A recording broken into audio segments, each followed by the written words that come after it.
Bonsoir à tous, bienvenue en ce mardi 12 avril 2022 à cette conférence sur Zoom avec Dr.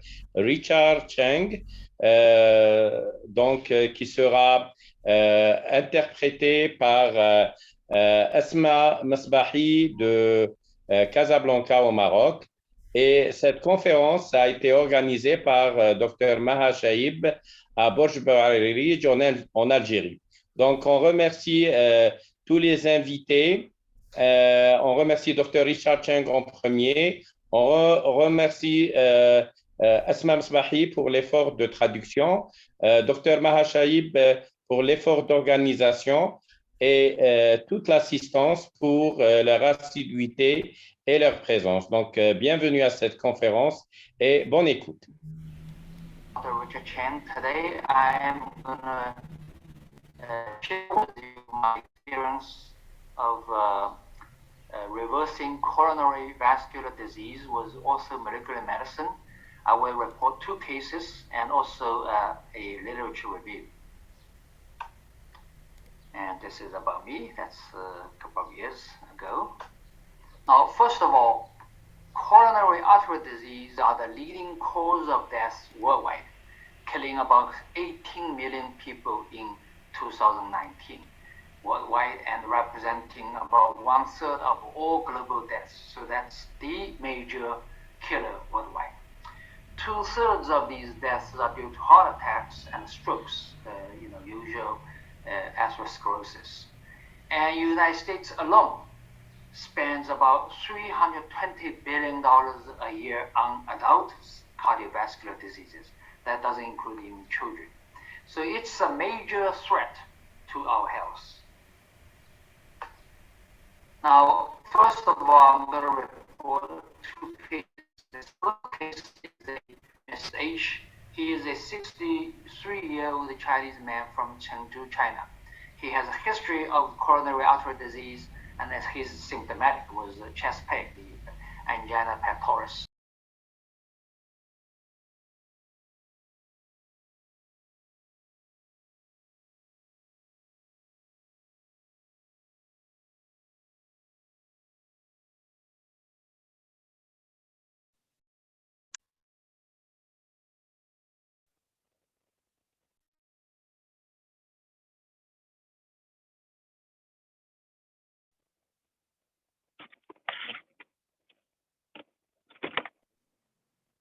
Est-ce qu'il y a un problème de son partout? Oui, je crois que oui. Anterior descending coronary artery, and also soft plaque formation and moderate stenosis in the range of 50 to 69% of the mid portion of LAD. Now, this is diagnostic. Plus was his. Vous n'arrivez pas à entendre? C'est quoi le problème? Ça vient et ça part. C'est bon, c'est bon. Non, c'est la connexion. C'est en fonction de vos connexions. Ah, ok. His symptoms. And the other parts of the coronary diseases are fine. So these are the main findings of back 20 months ago. Now, so he came to our service after this second CT. Further confirmed, he realized the significance. He came to our service through word of mouth. Anyway, this is the protocol we recommended him, our orthomolecular medicine protocol. And here are some highlights. We always start with lifestyle changes. And here I want to focus on diets. Low carbohydrate or intermittent ketogenic diet. That's what we recommended to him. Also with 16/8 intermittent fasting. We discussed the diets in our last presentation a couple of months ago, I remember, to the same group. And what I want to say here is that actually ketogenic diet is a low carb, high fat diet, which is the opposite of what the conventional medicine today recommends on heart diseases. Usually they recommend low fat. So that's one difference we already discussed in the past. Today I will touch base probably a little bit later on this again. Also, we advise our patients to avoid high omega-6 PUFA, like seed and vegetable oils, and supplement omega-3 fats usually in the range of 1,000 to 4,000 milligrams daily. Now, we advise patients to use good fats. The good fats we mean by animal fats, the saturated or monosaturated fats such as butter, lard, avocado oil, or olive oil, coconut oil, or camellia oil like tea tree oil. Those are saturated or monosaturated fats. They don't have a lot of omega-6 fats. Now we consider them as good fats. Exercise. We all need to exercise, but this patient is symptomatic with chest pain after exercise, particularly after he swims exertion. And so we advise him to stay active, but not to the degree that would cause his chest discomfort. And if possible, to the degree of sweating. Sweating is important. Also sufficient sleep and sunshine daily, that's routine. Now, in addition to the lifestyle changes, but also we recommend also molecular nutrition supplementation. This is quite critical. Now, we usually recommend a broad range vitamins and nutrients.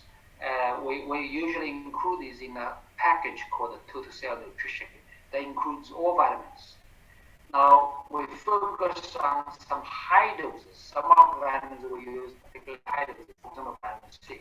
Usually we recommend between 10 to 15 grams a day, and also niacin and vitamin D3. We all know vitamin D3 is low vitamin D3 is very, very prevalent. Some studies show maybe 95% of the population are deficient in vitamin D3, and vitamin K2 as well, in addition to magnesium and other vitamins and antioxidants. And we also focus on mitochondrial nutrients, including lysine, protein, all these nutrients. So one other thing very critical is that do not supplement calcium supplements. Okay. And this is the best book is written by Dr. Thomas Levy on this subject. That's by calcium. So don't take calcium supplements because they actually aggravate and make coronary artery disease even worse. So this is our pretty much standard protocol to most of our patients, and we may vary, a little bit based on age and disease, etc. So 8 months later, this same patient, Ms. H, did a second CTA, actually third, but in our series, the second, at the same institution on April 16th, 2021. Now this time, the softer plaque and the mild stenosis of the proximal portion of LAD disappeared, which is great news. The stenosis of the middle portion of LAD significantly reduced from, it was 50 to 69%, now it's 1 to 24%, actually 2 degrees lower. So which is pretty significant. No other abnormalities are seen at the right coronary artery and other branches of coronary arteries. It was pretty significant. The patient at this time felt improvement in symptoms. His chest pains did not happen as frequently as used to be, and also his exercise tolerance has increased. However, it was still suspicious, and I would too, whether this is true or not. Now, he showed me the report. I recommended him. I said, encouraged him. I said, this is showing progress. Continue the current regimen. And in the first about 8 months, even after the second CTA, he was contacting me regularly through email and messaging system, because he was quite often, having these chest pains, and I was analyzing for him, on these issues. But since the second one, actually, he didn't contact me regularly, and his symptoms were not as frequent. The third CTA, which was done about a little at the end of February 2022, just over a month ago. This was about 20 months after he started the protocol. He repeated the same coronary artery angiography. And this time, there is no disease seen whatsoever. Okay, no stenosis, no soft packs found in the left coronary arteries. And this time, he was totally convinced. And the doctor was surprised. And the patient was totally convinced this is true, that his true coronary artery disease was improving and reversing. And his symptoms all disappeared. This is a message he sent to me just a couple of months ago. He was telling me that he felt better. He's very exhilarated. He's excited, and he's exercised. He can run from the first floor all the way to the 11th floor without any chest pain or tightness. So this is truly a reversal of coronary artery disease. He's very happy, and so am I very happy. Now, that's the first case. The second case, this is a Mr. L, a 61-year-old Chinese gentleman from Hunan province, Hunan, China. And he was found to have multiple health problems to include bilateral and stenosis, fatty liver, cholecystitis, Hashimoto's thyroiditis, and some other problems during his routine physical exam on October 2020. And he was concerned. He was also referred to me. Now, I essentially prescribed the same protocol to him. There was some differences here. The major difference is because of his Hashimoto's autoantibodies. And we know autoimmune diseases have a very tight connection to leaky gut, to our GI tract health. And part of the culprits, causing leaky gut may be plant foods or the toxins in the plant foods. We know plant-based foods have high lectins, oxalates, for example, gluten. We all know about gluten in bread, in wheat products. Gluten is only one type of those lectins, and there are many other types. And even if we all know about lectins, glutens in GI symptoms, however, these can cause other problems. So we want to stay on the safe side. So usually I recommend the patients with autoimmune diseases to stay off of those plant-based foods that should high likelihood of having toxicities. I think we discussed this also in our previous lecture. I will not go into detail this time. The rest of the protocol was pretty much similar.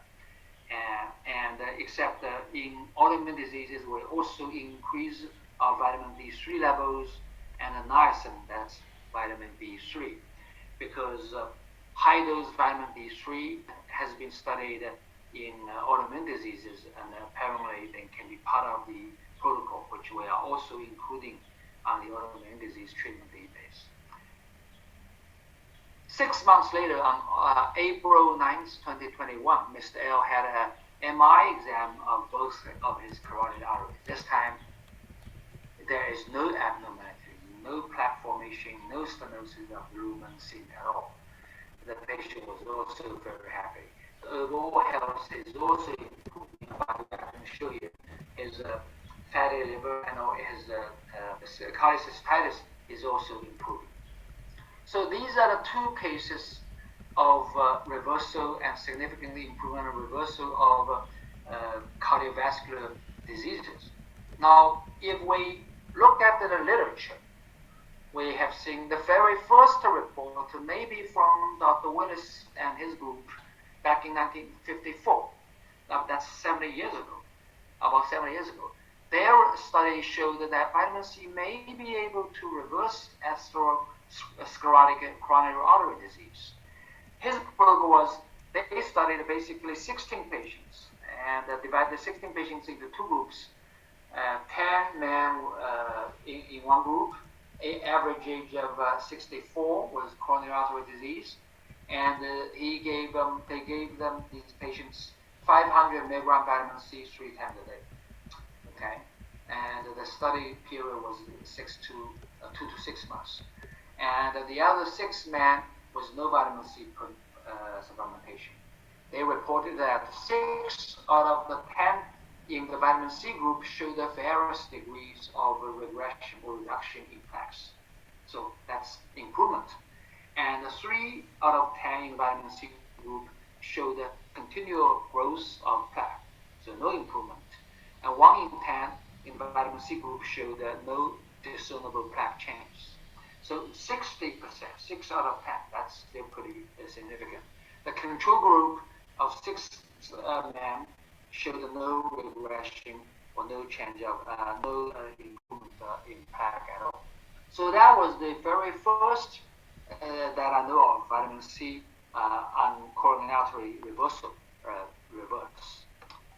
Back in 1990s, we know the great Dr. Linus Pauling, 2 times Nobel Prize winner. He reported several cases of reversal of coronary artery disease with vitamin C and some other nutrients, including lysine. And one of the cases was a 62-year-old lady who showed 50% stenosis in the LAD and 75% stenosis in the right coronary artery. After 19 months of treatment of vitamin C and lysine, the 50% LAD stenosis disappeared, and 75% stenosis in the RCA was reduced to 40%. That's actually similar to what we are finding in our case. About 19 months, 20 months, we'll begin to see significant reversal. Back in 1996, there were 2 scientists at the Stanford University. They reported their results of 55 coronary artery disease patients, aged between 44 and 67, treat them with vitamin C and nutrients. And the follow-up period was about 12 months. And the marker they used was coronary artery calcium score. Some of you may know that CAC, coronary artery calcium score, is a sensitive, reliable, inexpensive, and safe measure of the calcification, basically calcium deposits in coronary artery. That correlates very well with coronary artery disease. So CAC actually is a very good test to detect early changes in coronary artery disease. The CTA, the CT angiogram, is a little bit more invasive because you have to inject a dye, and some people may be sensitive or allergic to dye. But this is very easy. It's a very quick scan of CT, very low dose of radiation, and it's available in the United States in practically a lot of hospitals for just $100 in our local hospital right here. And so they use the CAC to follow these patients, follow the change. Within 1 year, the CAC in the control group progressed. That's natural. Every year, above age 50, that about 66% of the population will change from negative to positive. So every year we have calcium deposits in our coronary artery. Eventually, they will become, some of them, actually, many of them, will develop some degree of atherosclerosis. And the nutrition group that received the vitamin C showed that CAC progression slowed down by 50%. So this is a relatively large study group, 55 patients, the largest that I know of, and showed that there's a significant improvement in the CAC score. So that was 26 years ago, 1996. Unfortunately, these studies are all small in scale. However, these studies are very promising. They showed that CVD may be reversible with lifestyle change, with vitamin C and nutrition. Because at the very early slide I showed you that the CVDs are the leading cause of death globally, killing about 20 million people a year. And also it's a very expensive disease in the United States alone. we spend about more than $320 billion a year. 320 billion. Okay, you would expect, given the significance of these diseases, the CVDs, and also the promising results of nutrition lifestyle change, you would expect more research, more clinical studies to show whether it actually works or not. However, very to my dismay, and I have to the best of my knowledge, in the last 26 years since 1992, there is no major clinical high-dose nutrition intervention studies for coronary artery disease reported. And why? Let's all figure out why. I mean, you may have your guesses, but I can tell you not off the record, but a great doctor told me that Dr. Thomas, a group of the doctors, they were organized, they raised the $3 million US dollars, trying to continue to do. Esma? Donc, on arrive à la partie, la partie, la traduction. Oui, c'est la partie anglophone. Oui. On arrive à la partie anglophone. On a dépassé les 19 minutes. Oui. Et là, comment on doit faire? Est-ce que tu vas reprendre en français ce que... Cette partie-là, il va juste parler des bases. Il va parler de l'anatomie, des éléments de base. Parce que la partie importante, c'est ce qu'il a déjà présenté. Les cas qu'il a traités, c'est son travail original, il l'a déjà expliqué. Par la suite, on va juste avoir des rappels de l'anatomique. Voilà, c'est à peu près, il n'y a pas, Rien à il y a pas de traduire. voilà, il n'y a pas un travail original. Whether nutrition, high-dose vitamin C and nutrition may help to reverse coronary artery disease. However, right before the clinical trial started, the clinical trial was called off because one of the cardiologists backed off. We don't know why. I assume under some pressure. So that's the current status.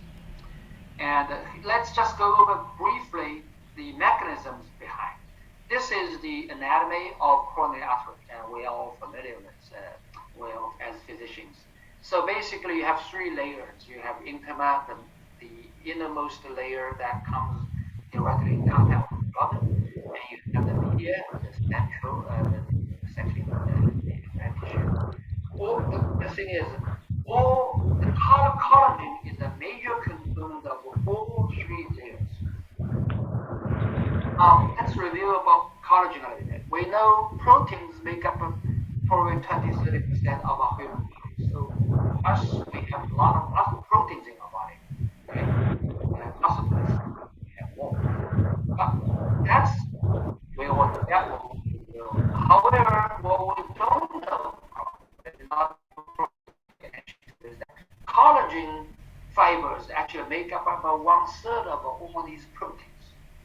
That's a lot of proteins. That's a lot of collagens, okay? We all know that's common sense. Vitamin C is essential and is critical in collagen synthesis. Without vitamin C or vitamin C deficiency will lead to poor collagen synthesis. We all know vitamin C deficiency causes scurvy. What is scurvy? Well, one of the basic mechanisms is because vitamin C deficiency leads to collagen synthesis deficiency. So our skin, our blood vessel walls break down. People bleed, right? So that scurvy not only can happen on your skin, that happens all over our body. Okay? Collagen is the major protein, as you can see here, in our body. And all our cells, most of our cells are connected to each other. We all know that, except for the blood cells, right? The red blood cells, the white blood cells, they flow freely in our blood. However, the rest of our body cells, they are all connected to each other through connective tissue. The major component of the connective tissue is collagen. So this is very critical. Now, let's see. With that in the background is that basement. This is normal basement. Okay, this is a cross section of a depiction of a coronary artery, of any blood vessel actually. Is that the pink one here is the endothelium, thin line, single layer of endothelial cell, And these in between, you see that between cells, actually, you have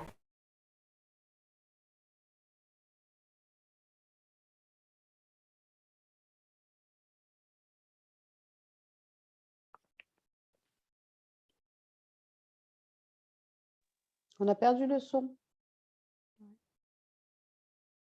C'est vrai.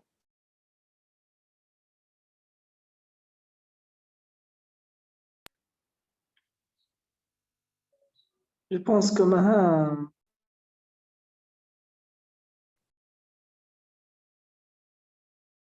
Oui, Yacine? Oui? Le son est revenu. Ah ben, on n'a pas eu de son pendant 3 minutes. Non, le sang, il est bon. Oui, maintenant, mais tout à l'heure, il n'y avait pas. C'est la connexion. Certainement. ok. Oui. Je reprends. Oui, Oui. Je reprends depuis la 20e minute. C'est ça? oui. D'accord. we all know that what we will. However, what we don't know, probably, a lot of people probably don't pay attention to, is that collagen fibers actually make up about 1/3 of all these proteins. That's a lot of proteins. That's a lot of collagens. Okay, we all know that's common sense. Vitamin C is essential and is critical in collagen synthesis. Without vitamin C or vitamin C deficiency, will lead to poor collagen synthesis. We all know vitamin C deficiency causes scurvy. What is scurvy? Well, one of the basic mechanisms is because vitamin C deficiency leads to collagen synthesis deficiency, so our skin, our blood vessel walls break down. People bleed, right? So that scurvy not only can happen on your skin, it happens all over our body. Okay, collagen is the major protein, as you can see here, in our body. And all our cells, most of our cells are connected to each other. We all know that, except for the blood cells, right? The red blood cell, the white blood cells, they flow freely in our blood. However, the rest of our body cells, they are all connected to each other through connective tissue. The major component of the connective tissue is collagen. So this is very critical. Now, let's see. With that in the background is that basement. This is normal basement. Okay, this is a cross section of depiction of a coronary artery of vessel. Actually, is that the pink one here is the endothelium, thin line, single layer of endothelial cell, and these in between, you see that between cells actually you have collagen. Okay, connecting these tight junctions or these junctions, linking these cells together. Okay, the yellow part here is basement membrane. Then you have the media adventitia. Okay, now this is the normal basement. The hypothesis is that when you have too much toxins or oxidants, or you have not enough vitamin C in your blood, then you have a relative imbalance of the vitamin C, and therefore that leads to poor collagen synthesis. And these cells begin to sort of, the glue between the cells begin to lyse, begin to break down. And then you have opening up between the cells, and a lot of things basically that presents to our body as inflammation. And our inflammatory cells, the proteins, cholesterol, and all these things will begin to penetrate into, go in between the cells and deposit into our basement membrane. This is one of the hypotheses, is that this is our body's repair mechanism. Basically there are a lot of holes, small holes on our blood vessel wall, and our body is trying to fix it, try to plug up the holes. Okay, so that's the degeneration stage. And eventually here, because unless this process is reversed, the toxins being reduced or removed and the vitamin C is being supplemented, the wall structure is restored. This progress continues, right? Because most people don't know this, so they continue to eat unhealthy foods, the toxin overload, and they continue not to take enough vitamin, and particularly vitamin C. So this progress is a continuous, persistent process, and that's called the proliferation stage. stage of the coronary of atherosclerosis. So basically, eventually it forms a plaque, and the lumen will become narrow and narrow eventually. It's like a scar formation, actually. It's very similar to the scar formation that you can see on your skin. And eventually that can occlude the lumen. So that's the basic hypothesis mechanism. Now, I think I have shown you this picture before too, is oxidative stress. Oxidative stress is common in practically every chronic disease that I know of, that I have searched for. If you search Medline, the PubMed, the world's largest medical library, so look for oxidative stress in any sort of the chronic diseases, you will find elevation of chronic disease in practically every chronic disease that I have searched. And believe me, I've searched a lot over the past more than 10 years, okay? So oxidative stress is also a key mechanism in cardiovascular diseases. If you search for literature, you will find coronary artery disease is an inflammatory disease, okay? Cholesterol elevation is only a superficial sign, it's only a reflection, not the cause. So anyway, long story short, the yellow ones here are oxidants. These including smoking, heavy metal, chemicals, pollution, radiation, processed foods, virus. We are still in the middle of COVID-19 virus. Metabolism can also produce a lot of oxidants. These factors will increase the free radicals or increase the oxidative stress.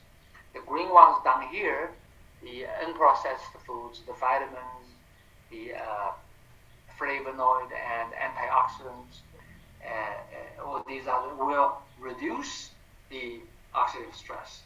So the balance in between, or the lack thereof, the imbalance, will either increase reactive oxygen species or reduce reactive oxygen species.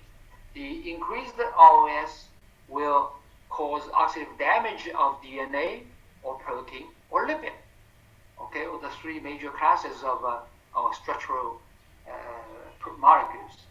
And these can cause apoptosis, necrosis, or cell cancer, carcinogenesis. So oxidative stress is the central pathway, central mechanism of various factors that may ultimately affect our cell health.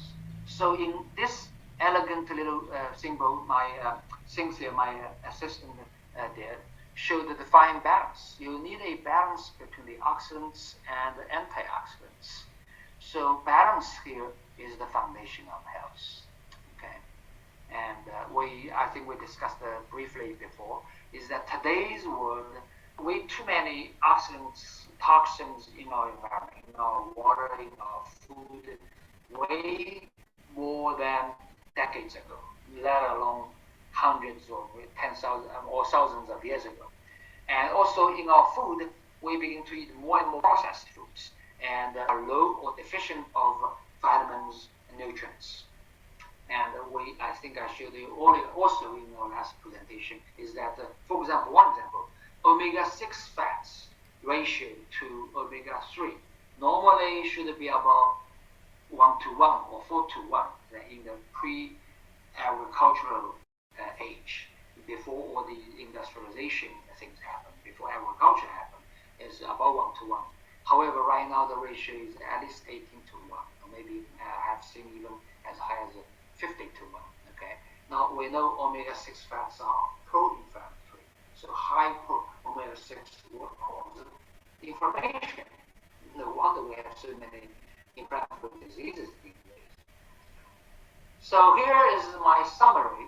Basically, on the little picture here, I showed you, we need to, when we approach health and disease, we need to, the current conventional medicine really is, in my view, incomplete and even flawed, is that it doesn't have the integral view, holistic view. So in my view, we need to have integrative view, and we have to have a natural view and a balanced view. I think these are three major pillars of health and medicine.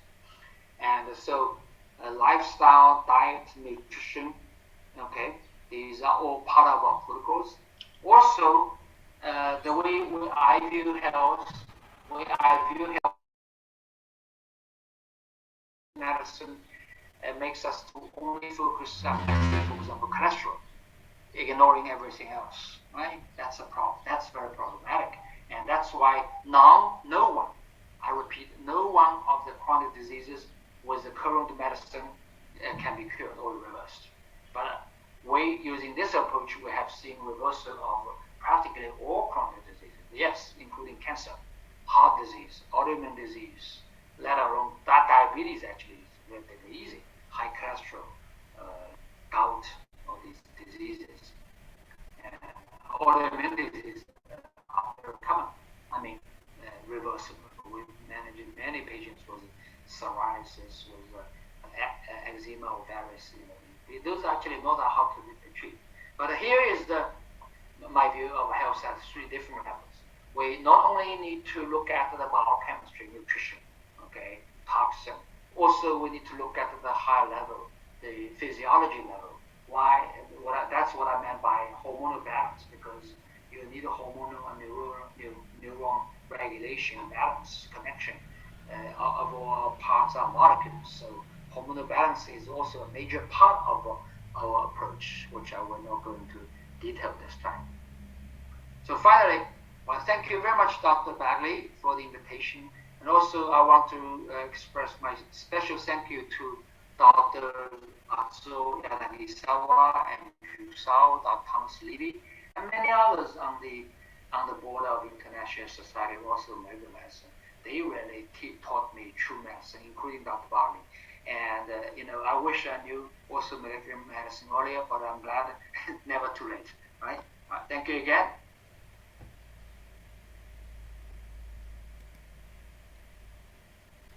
Voilà, donc. Thank you very much. Donc, merci pour cette première présentation qu'on va revoir et revoir à tête reposée parce qu'il y a plein de détails. Donc, c'est juste une présentation et c'est un travail. Comme c'est une étude, il faudra que chacun le potasse à son niveau et ça donnera des résultats. Excellents enseignements pour la pratique. Donc, maintenant, on passe à la seconde vidéo. Voilà. Non, c'est une seule vidéo, docteur Ilyes. Ah, très bien. Oui, avec deux parties. Elle est déjà... Ah, très bien. Oui, oui, le début et les deux dernières. Donc, on va voir si docteur Richard Cheng est parmi nous. Oui, il est là. Il essaie de connecter le son. Ah, très bien.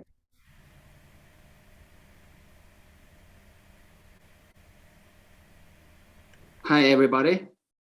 Hi, welcome. How do you do? Thank you. Doctor, you must be Dr. Chaib?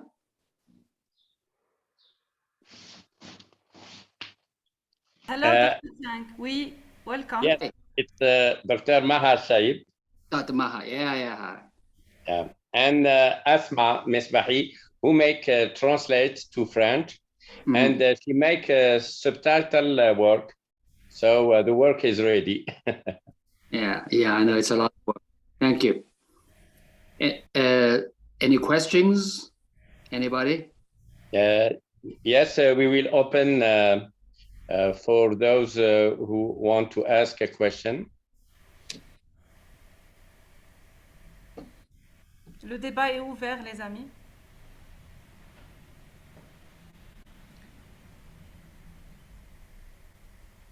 Donc,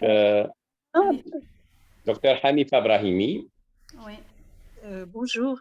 Voilà, j'ai lu que les doses de vitamine C utilisées, je ne sais pas s'il faut s'en tenir à ce dosage, mais j'ai vu que c'était 500 mg 3 fois par jour. Est-ce que c'est valable? Voilà, c'est tout, parce que il me semble que c'est pas beaucoup, quoi, 500 mg 3 fois par jour. Voilà, c'est tout. C'est des doses antioxydantes. Okay. Oh. Dr. Cheng? Yeah, hi. Hi, can you hear me? Yeah? Yes, I can hear you. I can see you well.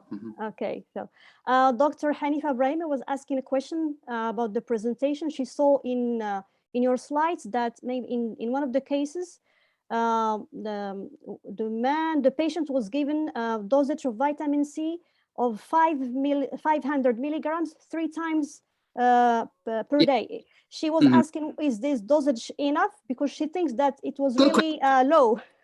Good question. But remember, that was 1956. Yes. That was way before all our toxins. These days we live in toxins. We're living in the sea of oxidants, right? So 1956, I don't believe, actually, I was that was before I was born, by the way.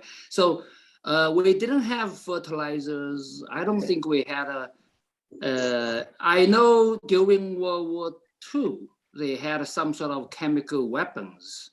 That may be the very beginning of using these chemicals. But anyway, so I think my understanding, I couldn't pronounce her daughter's name, but she's absolutely right that 500 milligram twice a day, 3 times a day today is way too low.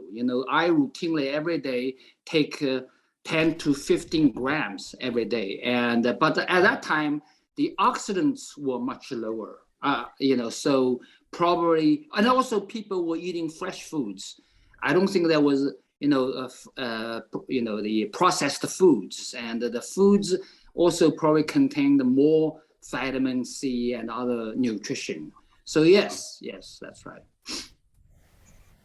Dr. Cheng dit que oui, Dr. Brahimi, vous avez raison, mais ce dosage, il date de 1956. C'était donné pour les patients durant cette année. Et pendant cette période, c'est vrai, il n'y avait pas beaucoup de toxines comme aujourd'hui. On n'utilisait pas les pesticides, les gens mangeaient des aliments frais. C'est pour ça, ce dosage-là était peut-être raisonnable durant 1956, mais il n'est pas valide aujourd'hui. Le Dr. Cheng conseille de prendre au moins 10 à 15 grammes de vitamine C par jour, de nos jours. Bon, on va suivre l'inflation. Elle est fois 10. Merci beaucoup. Je vous en prie. Oui, merci. De rien.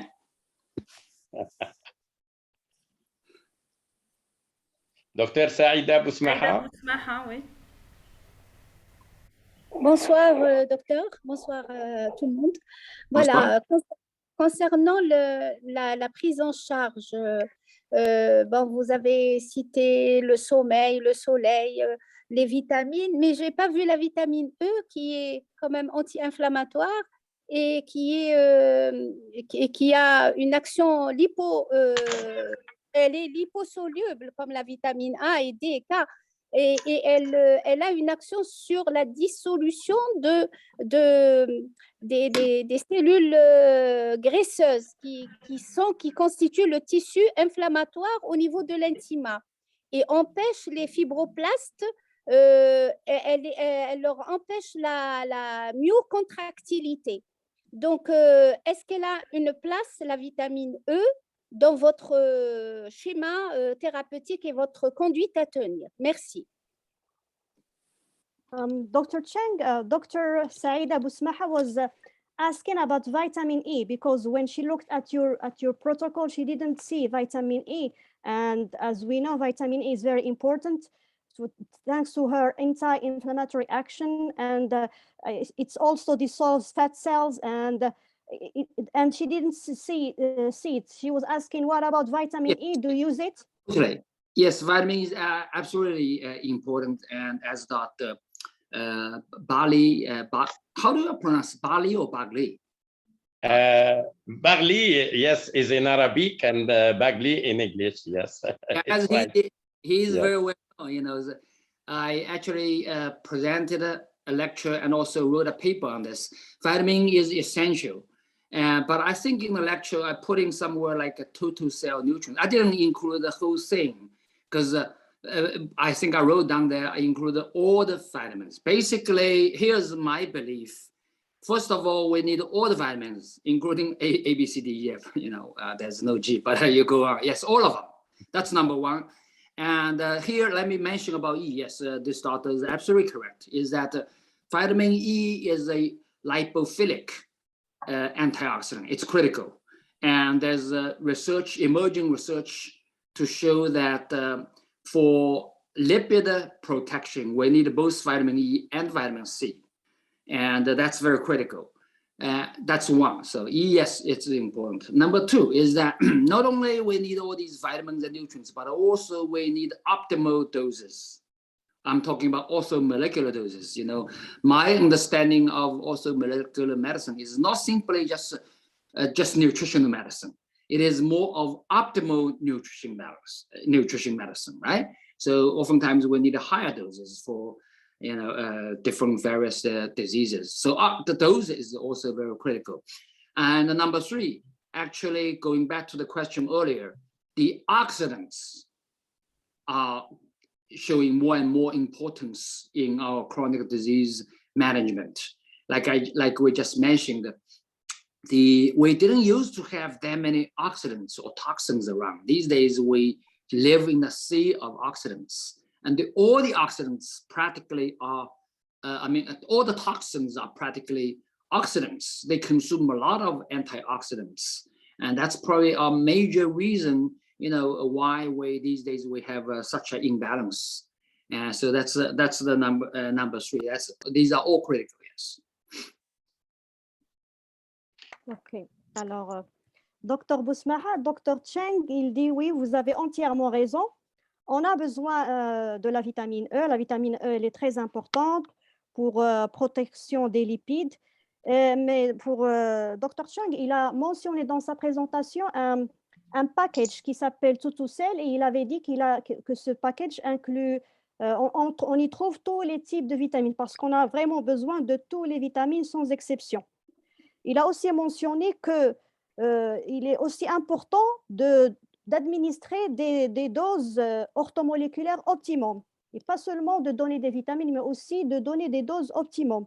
Et de nos jours, aussi, un aspect important de la médecine qu'il pratique, c'est la gestion de l'effet de ces oxydants, parce que de nos jours, il y a de plus en plus d'oxydants et il faut les gérer. Et tous les toxines, ce sont des oxydants, ils consomment beaucoup d'antioxydants. Alors, c'est aussi un aspect que Dr Cheng inclut aussi dans sa pratique. Et la vitamine E, elle est importante, oui. Merci. Welcome to Professor Thomas Levy. Bienvenue au professeur Thomas Levy, il est parmi nous. Voilà. Is he here too? Yes. Tom. I sent him the link and yes, he is welcome. Yes, he is here. Well, let me make it clear again. What I did in the last slide, I learned most of this from Tom Levy. And I think I would say, in my 40 plus years of career, I have learned a lot more from him and the rest of the Orthomolecular board medicine, including Dr. Baghli, the board editors. This is a fantastic group. I was talking to Stephen Carter, and the director of ISOM, and also the president, Dr. Yanagisawa, the other day. I told him, I said, seriously, I've known many medical associations, societies, but I've never seen a group of scientists and doctors that are so unbiased or less biased, influenced by the commercial interests, and truly sticking to the science. And I'm so grateful to be able to join this group, Thank you. You are welcome. Thank you very much. If he's here, let him talk. He's the master. Yeah. Welcome, Professor Thomas Levy. Can you open the microphone?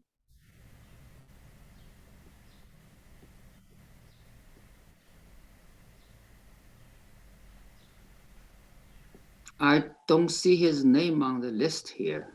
Thomas, maybe There's that's Thomas. it. Wait. Oh, yes. His mic and the phone, mic and video are both muted.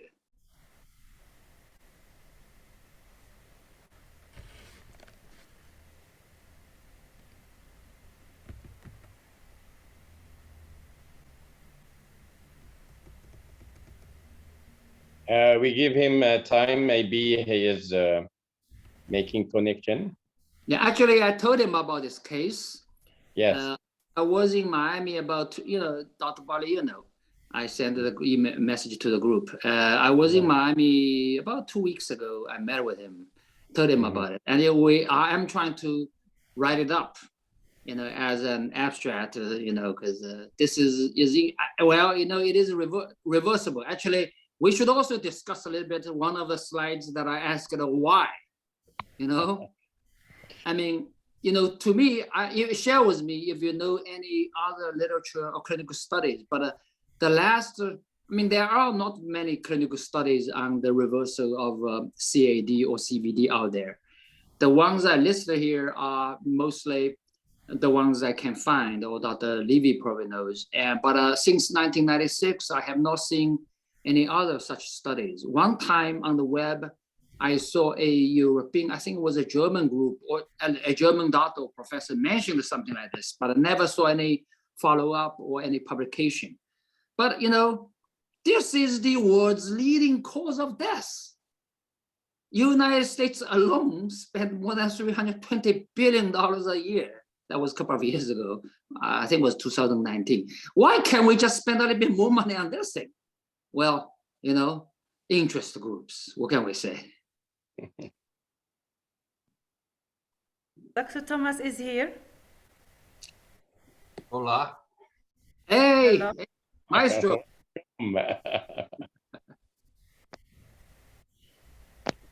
No, Asma, can you translate what was saying? Ok. Le docteur Cheng, il parlait que il voulait savoir, d'après docteur Levy, s'il connaît d'autres études qui parlent du renversement des maladies vasculaires coronariennes, parce que malheureusement, il n'y en a pas beaucoup et on ne dédie pas beaucoup de fonds pour faire des recherches dans ce domaine. Alors, il se demandait si professeur Levy connaissait d'autres études qui ont été entamées dans ce domaine. Alors, il dit que c'est la réalité du monde où nous vivons. Il n'y a pas d'études, il n'y a pas beaucoup d'études dans ce domaine.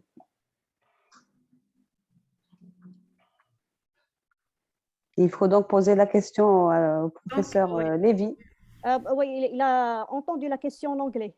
Je ne sais pas si je la reposer. Oui, demandez-lui de répondre, voilà. Professor Levy? Well, with regard to what Dr. Cheng said, it's all very true.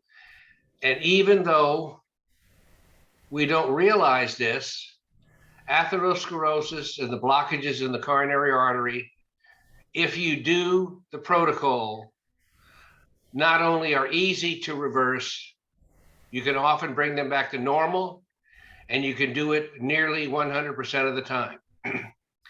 I talked about this previously because all disease, 100%, is intracellular scurvy, the using up of the vitamin C. And all coronary disease is a chronic pathogen colonization in the coronary artery coming from chronic infections in the mouth, including the tonsils. And until you eradicate what's going on in the mouth, you can't expect profound success in the coronary arteries, although some people will do better than others on the same amount of supplementation.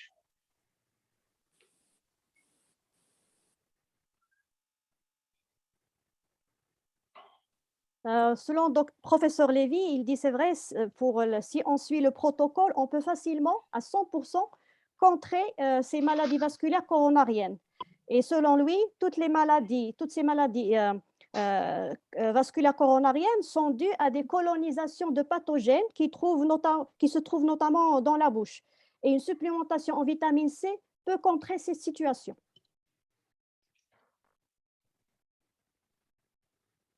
J'aimerais apporter mon témoignage, Asma. C'est qu'en mars 2020, comme il y a eu avec le Covid la fermeture quelque part de l'activité des hôpitaux, j'avais des proches qui étaient programmés pour des interventions à cœur ouvert, dont certains en France et en Algérie. Et donc, comme l'intervention était reportée, ils m'ont demandé est-ce que j'ai une solution orthomoléculaire. Donc, j'avais préconisé la vitamine C liposphérique entre 6 et 8 grammes selon les cas, la vitamine E entre 2 grammes 400 et 3 grammes 200. Bien entendu, la correction du taux de vitamine D à 90 nanogrammes par millilitre, une association de coenzyme Q10, des trios B, donc B1, B6, B12, de la vitamine B3. Eh bien, figurez-vous qu'en 6 semaines, ils avaient vraiment bien récupéré. Et au bout de 3 mois, quand ils sont revenus chez leur médecin, l'indication opératoire a été levée et donc ils ont été déprogrammés. Et c'est des proches, donc l'un habite à Lyon, à Villeurbanne en France, et l'autre à Oran. Et on a eu des résultats. Et j'ai pu étendre cette méthodologie à d'autres patients en Algérie et ailleurs. Et on a eu vraiment les mêmes résultats et avec une véritable rémission qui a été confirmée en coronarographie. Donc, ce qui confirme quelque part, on est arrivé au même moment, au même résultat. Bien que avec l'enseignement du professeur Thomas Lévy, lors de sa venue à Alger en 2013 et 2014, on avait partagé à propos de l'extraction des dents dévitalisées comme priorité et condition primaire dans la prise en charge des cardiopathies et en association de thérapie orthomoléculaire à dose efficace, je l'ai appliqué et même l'extraction des dents dévitalisées a été faite par ces patients et on a eu un excellent résultat. Bon, c'est assez long, mais c'est juste un témoignage important. Voilà.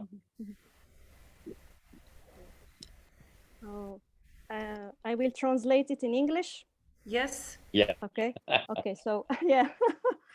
Okay. So Professor Levy and Dr. Cheng, Dr. Baghli was saying about his experience with the patient. Some of his family members were suffering from heart disease, and their doctors were asking them to have like a surgery, but because of COVID, everything was closed. So they were looking for a solution, and they asked Dr. Baghli for a solution. So he advised them to take like vitamin C, lipospheric vitamin C between 6 and 8 grams, and vitamin D between 2,400 grams and 3,200 grams. Vitamin E, yes. Vitamin E, right? Okay. Yes. And also he advised them to take vitamin D3, D, and to ensure that it's always at the level of 19 nanograms per milliliters. They also took the CoQ10 and B1, B6, and B12 vitamins. And within 6 weeks, they felt really okay.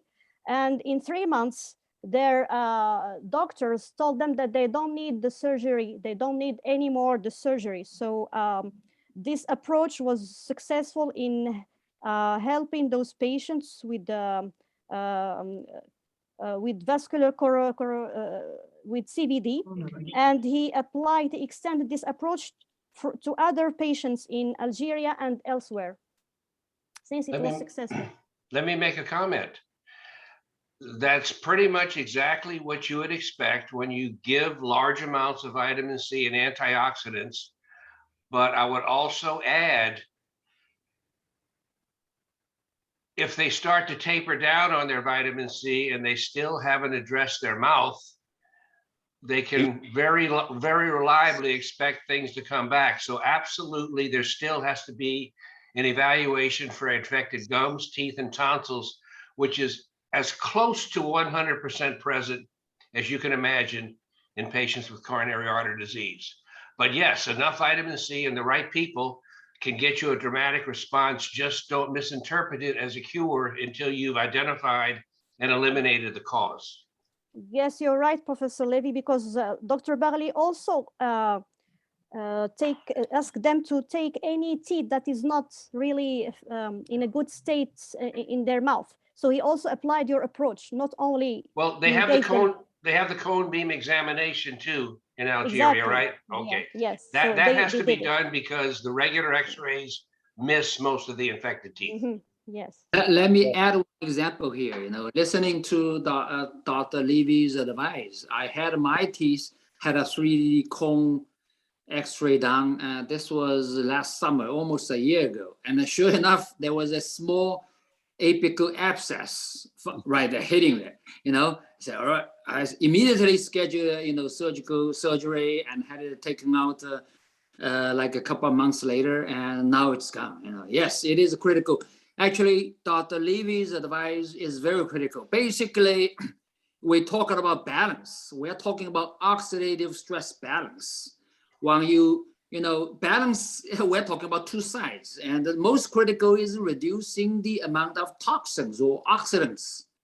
The dental toxins, Dr. Levy has been stressing, dental toxins and GI toxins, those are primary toxins, like Dr. Levy mentioned, almost everybody has, and those are very critical. People oftentimes ignore. And of course, on top of that, then you add antioxidants. One other thing I heard you mentioning about vitamin D, 19 nanogram per mil, I guess I heard it right. Actually, that's very low. Most of the experts in the vitamin D area probably would recommend 50 nanograms or above, 50 to 100 nanogram per mil.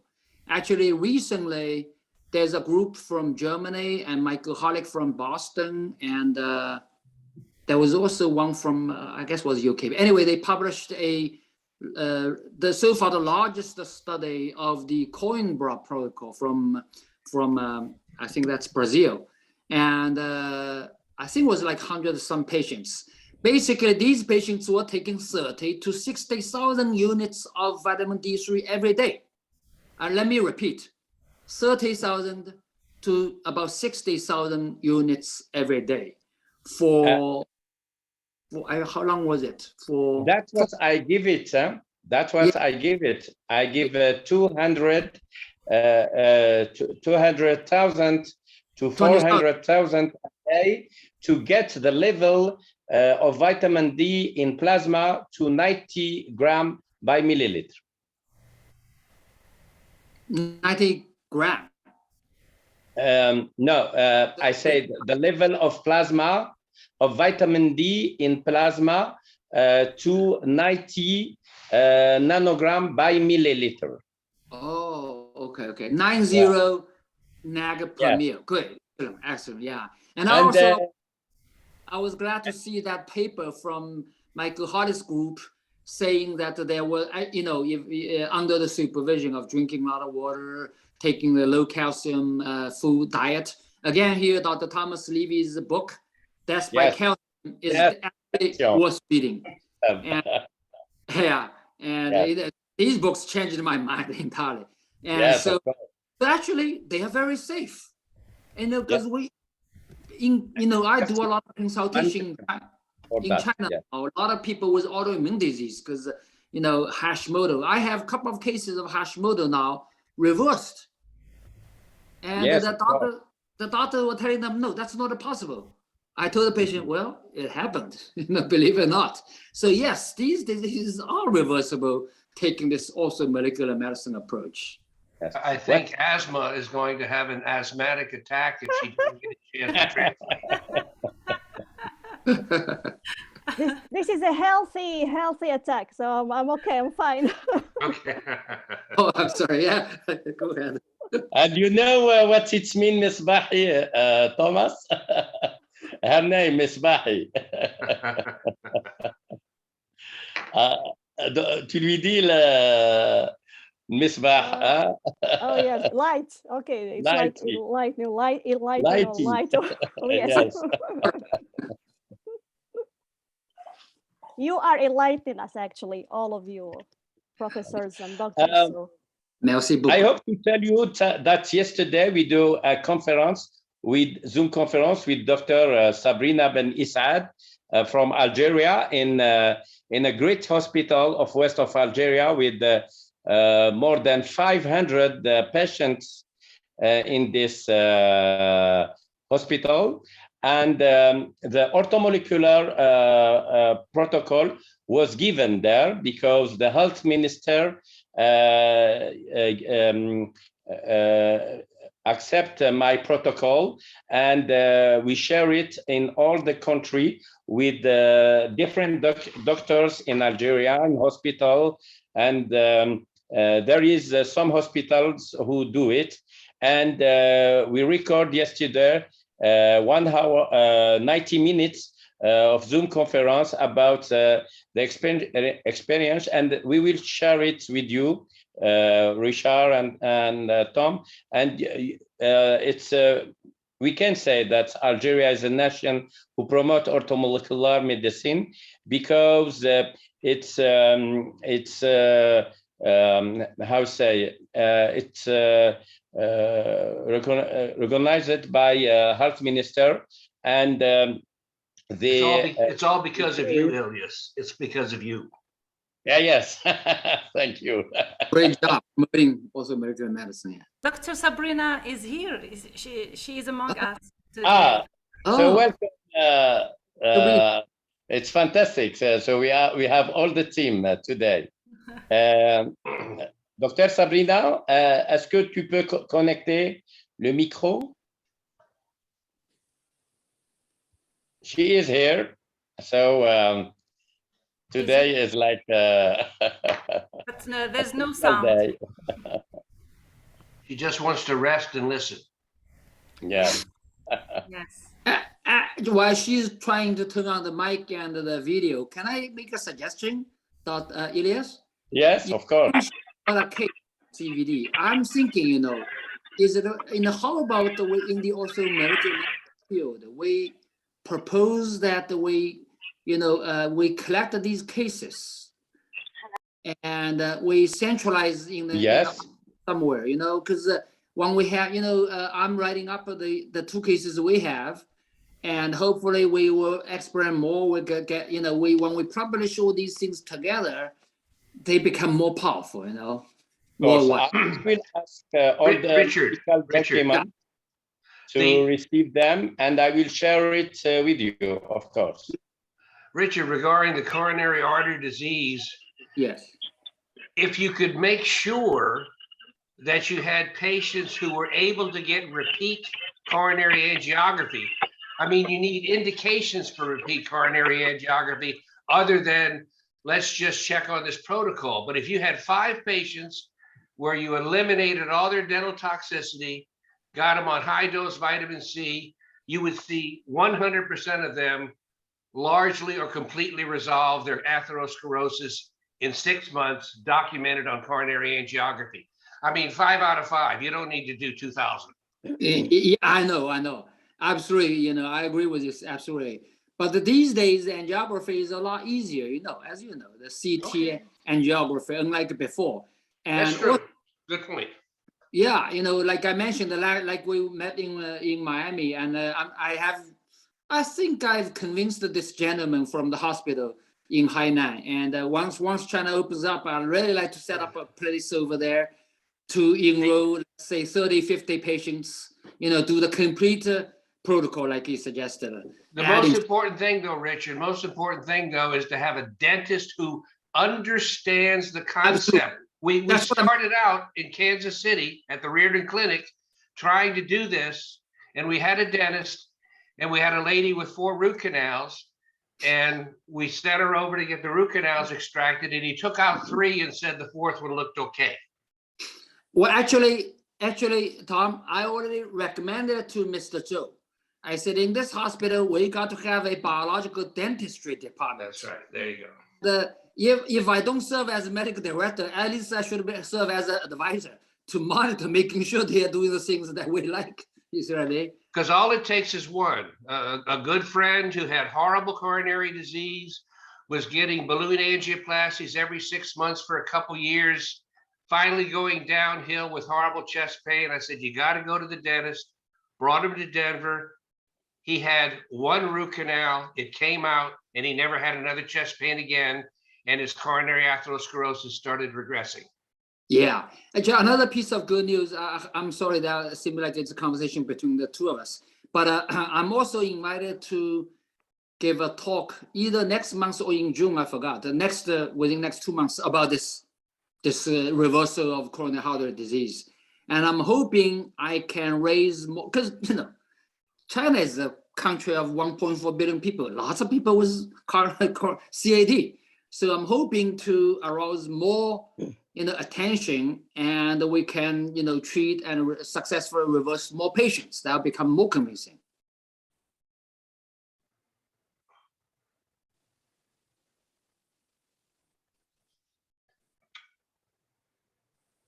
For my patient, I ask them all to get out all teeth with root canal or with avec un plombage. Abscesses. Yeah. Yes. And first of all, before taking those patients, I ask before that they have to keep out all teeth with root canal, and next we have in the starting very good results. Asma? Ouais. Je pense que cela répond aux questions de Ramezi et Hachem Fadela. Tu peux reprendre en français? Juste un récapitulatif. Alors. Too much. Yeah, yes. Global idea. Yeah. OK. Il discutait des doses je crois les doses antioxydantes. Des dents dévitalisées. Les dents dévitalisées. Alors, c'est vers la fin. Oui. La même chose. OK. Et, je ne sais pas, c'est docteur Germazi, c'est ça? Oui, et Fadila Hachem. Oui. D'accord, c'est la même. OK. I will ask the question, Professor Levy or Dr. Cheng. I mean, Dr. Germazi was asking about the teeth. You were talking about the teeth and that we should take them if they are not anymore in a good status. She was asking, should we do the same thing for a dental implant? We're talking about taking out teeth or implants that are infected. Okay. I mean, it's so when you say good teeth, bad teeth, I'm talking about clearly infected. So when they have an abscess at the tip of the root that you can see on this cone beam examination, if you want the person to have optimal health, the tooth needs to be extracted or the implant needs to be extracted if there's an abscess at the tip. And it's got to be done correctly by a biological dentist who can clean out the whole site, use things like ozone and platelet-rich fibrin to help the site heal. So it has to be an extraction done correctly, and then you can get wonderful benefits. Professeur Lévy dit que il dit qu'il faut extraire tout ce qui est infecté, les dents, les implants dentaires et tout, qui ont un abcès au niveau de l'origine de ces implants ou de ces dents. Et il conseille de faire cette procédure avec un dentiste biologique qui va bien nettoyer la zone avec de l'ozone, etc. Alors oui, il faut extraire les implants dentaires s'ils sont infectés. Voilà, merci. Je donne la parole à Nadia Boussadrini. Bonsoir Nadia. Oui. Bonsoir. Je peux la poser en anglais? Et après, Oui. Asma te traduire. Okay, hello. I'm new to orthomolecular medicine, so excuse my ignorance if my question seems a bit off the subject. But I'm very curious, and I don't know whom to ask this question that I've been having for years, is to what extent technology today is allowing us to explore everything that constitutes fruits and vegetables. In other words, how much have we managed to isolate of fruits and vegetables like vitamins, and how much do we not know today still? Thank you. Richard? That's an excellent question, ma'am. Actually, this, of course, there's a lot of debate out there. But let me put it this way. In summary, I will avoid fruits, particularly fruits that are very sweet, high in sugar. You know, these days, because of the hybridization, you know, breeding, all these things, they make fruits attractive, tasty by making them more sweet. And also a lot of fructose. We know those are very bad for your health.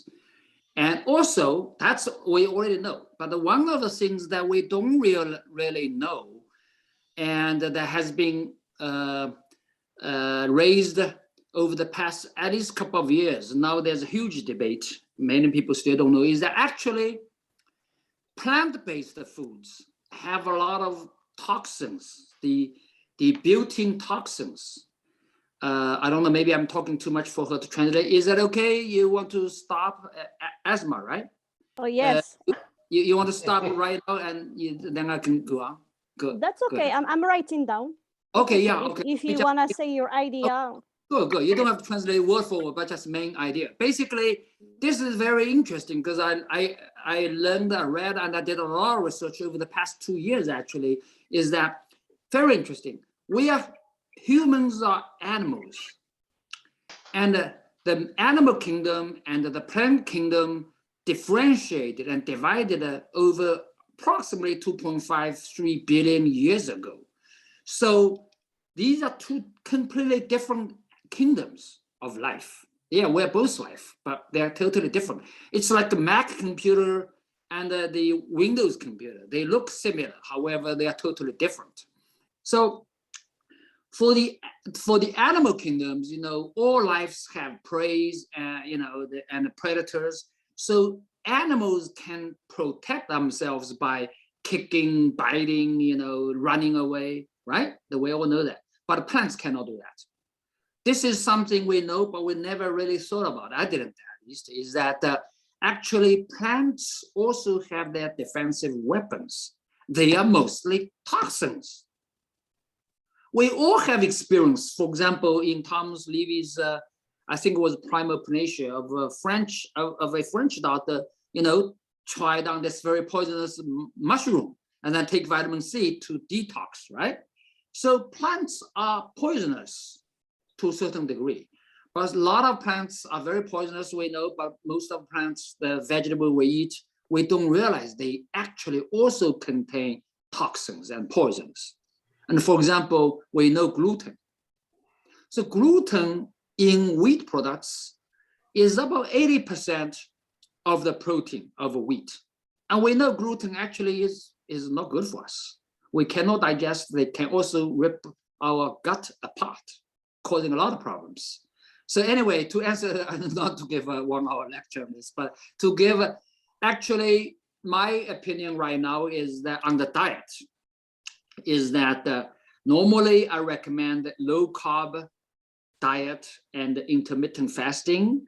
And on the ketogenic side, you know, when you go extreme, that becomes ketogenic, meaning very low carbohydrates, fixed certain amount of protein, but the calories will be mostly coming from the fats. And so I usually recommend intermittent ketogenic diet for most people. But for people with autoimmune diseases, I'm very specific. I ask them to stay away from those plants with high levels of lectins, oxalates, for example, spinach. Spinach is a vegetable that has high amounts of oxalates. Oxalates are toxic to us. Lots of research out there, you know, people don't realize. So I used to eat spinach, right now I stay away.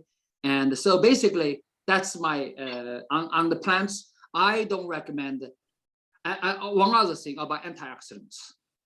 We know there are a lot of plant extract antioxidants, but most of the people don't realize that most of the plant-based antioxidants are actually poisons. They are not really antioxidants per se. There's a phenomenon in toxicology called hormesis. Basically, those plant-based antioxidants, they are poisons. For example, green tea or even coffee. Well, they stimulate your body to induce a reaction. For example, tea and coffee to induce an excitation reaction. And the antioxidants that cause our body to start an antioxidant defense. That's what they do. But they per se, they themselves are not true antioxidants.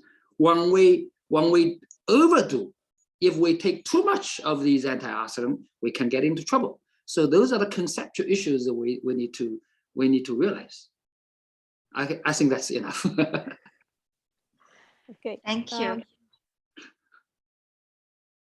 Je vais essayer de poser votre question. Corrigez-moi si j'ai pas, si je vous ai pas bien écouté.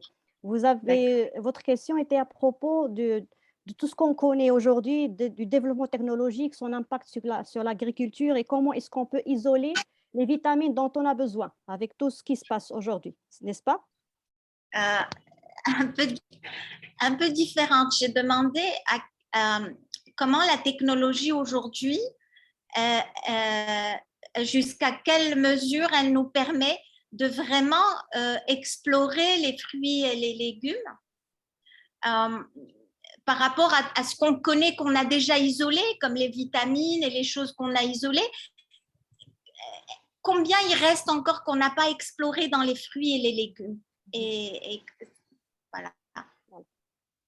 Et Dr. Cheng, il a répondu il a dit qu'en général, il fallait éviter tous les fruits sucrés, ne pas en abuser. Et il a dit aussi que les aliments qui sont végétaux, ils contiennent des toxines. Parce qu'il a aussi mentionné que nous appartenons à un règne animal et nous sommes différents de tous les éléments qui appartiennent au règne végétal. Au niveau du règne animal, on peut se protéger. Les plantes aussi, ok, ils ne peuvent pas se protéger de la même manière, mais leur protection, leur outil, ce sont les toxines quand ils veulent se protéger. Et il a dit que les plantes, ils contiennent des toxines, comme par exemple, il a donné l'exemple du gluten qui il est difficile à digérer et pour beaucoup de gens, il n'est pas bien pour leur santé.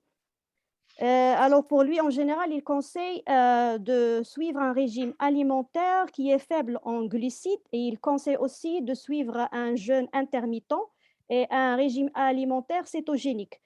Il a aussi parlé des oxalates qui sont des éléments très toxiques et on trouve ces oxalates notamment comme dans le gluten mais aussi dans les épinards. Et quand il a découvert que les épinards contiennent ces toxines-là, il a arrêté de les consommer.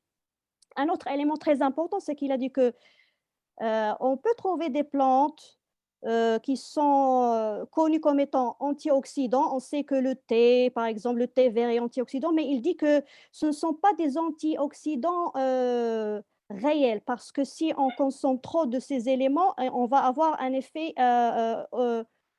contraire. On ne va plus avoir cet effet antioxydant. C'était ça, en grosso modo, la réponse de Dr. Cheng. On donne la parole à, je pense, est-ce que Dr. Saïda Bousmaha désirait faire question? Il y avait Dr. Saïda Bousmaha et Dr. Hayat Debbouz qui ont levé la main tout à l'heure. Donc, Hayat Debbouz également.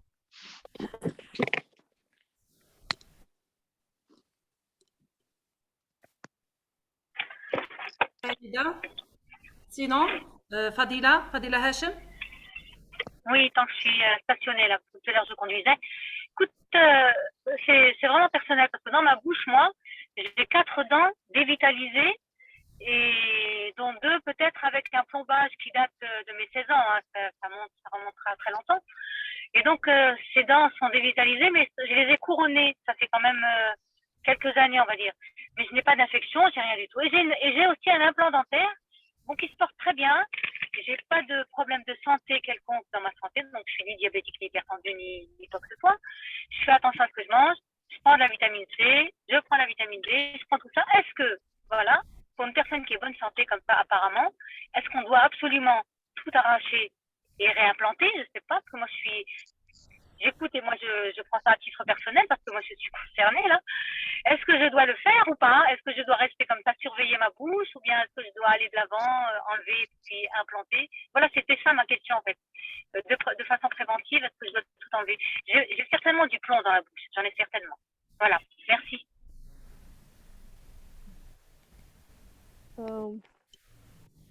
Dr. Fadila was asking about, she has like 4 teeth that are not in a really good state.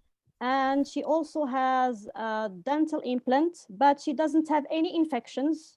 She is not suffering from any health problems. She is taking regularly her vitamins, her orthomolecular protocol.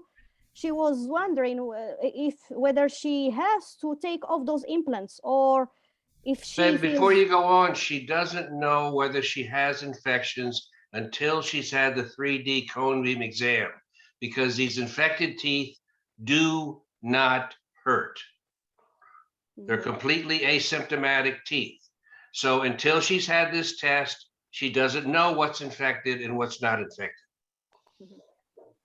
Professeur Lévy, il a dit que il est difficile de savoir si elle a une infection au niveau de ses dents du moment qu'elle n'a pas fait une radio 3D, parce que les dents infectées, d'habitude, on ne peut pas les sentir, il n'y a pas de symptômes quand il y a une dent infectée, pas forcément. Alors il dit, elle ne peut pas savoir si elle n'a pas d'infection au niveau de sa bouche, sauf si elle doit s'assurer en faisant une radio 3D pour savoir si elle a des dents infectées ou pas, parce qu'il se peut qu'elle ait des dents infectées, mais il n'y a pas de symptômes. Et éventuellement un CRP élevé possible? CRP, c'est C-reactive protein. Same thing. C'est la même chose en anglais. C-reactive protein. C-reactive protein. Okay. Maybe if we have a highest level of CRP, it can be it give us information about inflammatory and infection, maybe. I mean, I had an abscess, like I mentioned earlier, about 10 months ago. I didn't feel anything. And on my routine exam, you wouldn't see it. You know, the routine X-ray exam, you wouldn't see it. It's only after I listened to Dr. Levy's advice and I took a 3D cone exam. It wasn't that expensive here. Of course, I get it covered in the hospital. I didn't have to pay, but I think something like $300, and insurance probably would pay that as well. But it showed clearly, and I sent image to Dr. Levy as well. Clearly, there's a minor abscess. Of course, you don't want that. The thing is, it's a small thing you don't feel, but it releases toxins every day, daily. And now I'm glad it's gone. One other thing I would emphasize is that when you've had infected gums, when you've had infected teeth, even when you resolve the infected gums and extract the infected teeth, you can rely on the fact that your tonsils are infected as well, even though they look normal.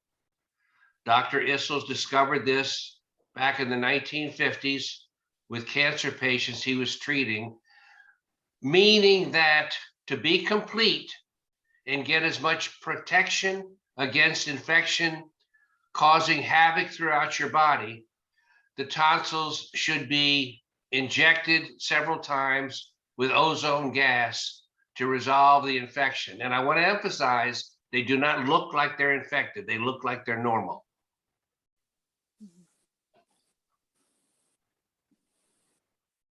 Okay.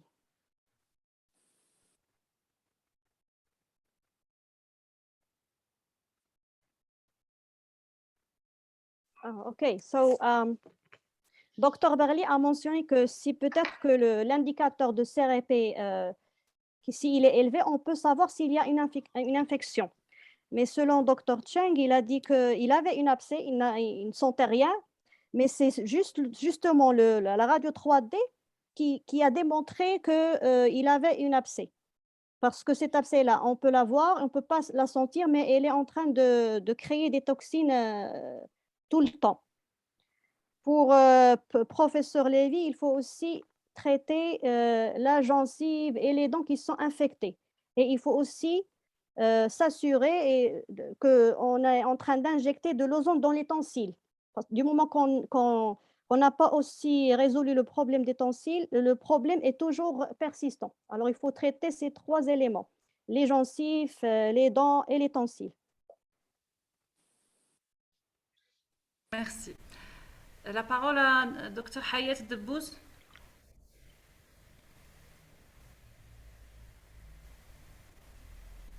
Bonsoir. Bonsoir. Bonsoir. Bon, je voulais demander, je remercie les 2 intervenants pour cette excellente intervention. Je voulais intervenir par rapport au citron sur lequel j'ai eu une petite expérience dans ma consultation de maladies chroniques, comme je suis les diabétiques, les hypertendus. Des cures de 8 semaines de citron. Quelle est la place de cette vitamine C? On sait que cette vitamine C du citron, c'est une vitamine C naturelle par rapport à tout ce qu'on voit sur le marché. On ne sait pas où est-ce que l'origine, et puis est-ce que apparemment c'est de l'acide ascorbique plutôt que du complexe vitamine C qu'on a à notre disposition. Et nous, on a besoin quand même du complexe vitamine C. Voilà. Par rapport à toutes ces maladies auto-immunes, surtout chez les diabétiques et chez les dyslipidémies. Donc, les dyslipidémies, moi, j'ai une petite expérience qui a donné un bon résultat par rapport au suivi chez mes malades. Donc, que pensez-vous de cette expérience du citron dans la place de la prévention et curative aussi, apparemment. La vitamine C à la fin. Les résultats? Merci de m'accorder. Quels sont les résultats obtenus? Eh bien, les résultats, la dyslipidémie, elle s'est stabilisée. J'ai eu aussi sur le plan glycémique légère stabilité sur la glycémie par rapport chez les malades quand même disciplinés. Je parle des malades disciplinés. Bien entendu. Oui, et l'hypertension aussi. Voilà. Donc, ça, c'est ainsi que le bien-être chez ces malades-là, ils se retrouvent bien. La perte de poids aussi, donc une petite perte de poids par rapport surtout au niveau abdominal. Donc, ça c'est une petite expérience que j'ai vécue moi, et que, voilà, vraiment satisfaisante. J'aimerais bien savoir, le citron, est-ce qu'il remplace la vitamine C dont on parle maintenant? Est-ce qu'on peut utiliser directement le citron par rapport à la vitamine C en dehors des cas d'urgence qu'on est obligé d'utiliser la vitamine C en concentré, en ampoule injectable? Merci. Merci.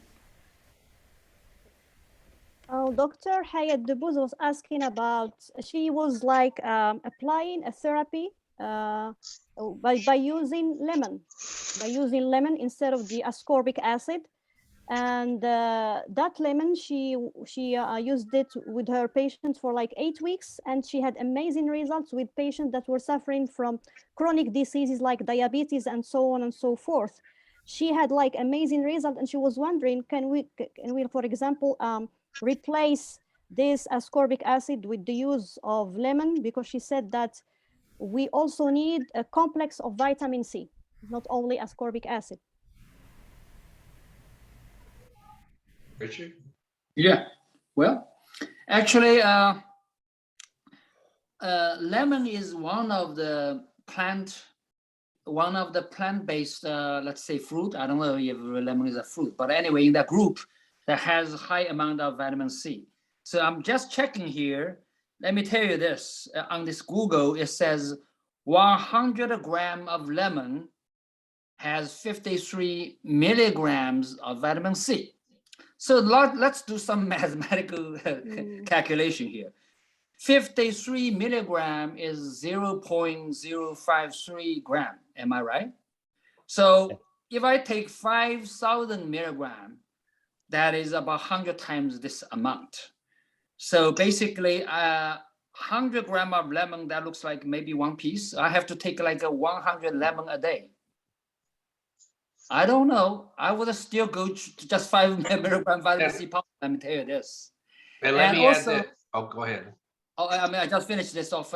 Complex vitamin C and the vitamin C. Well, I guess Tom was going to say. In my view, I always say I have a doctoral degree in biochemistry, but I have to admit Dr. Thomas Levy knows better about biochemistry than I do.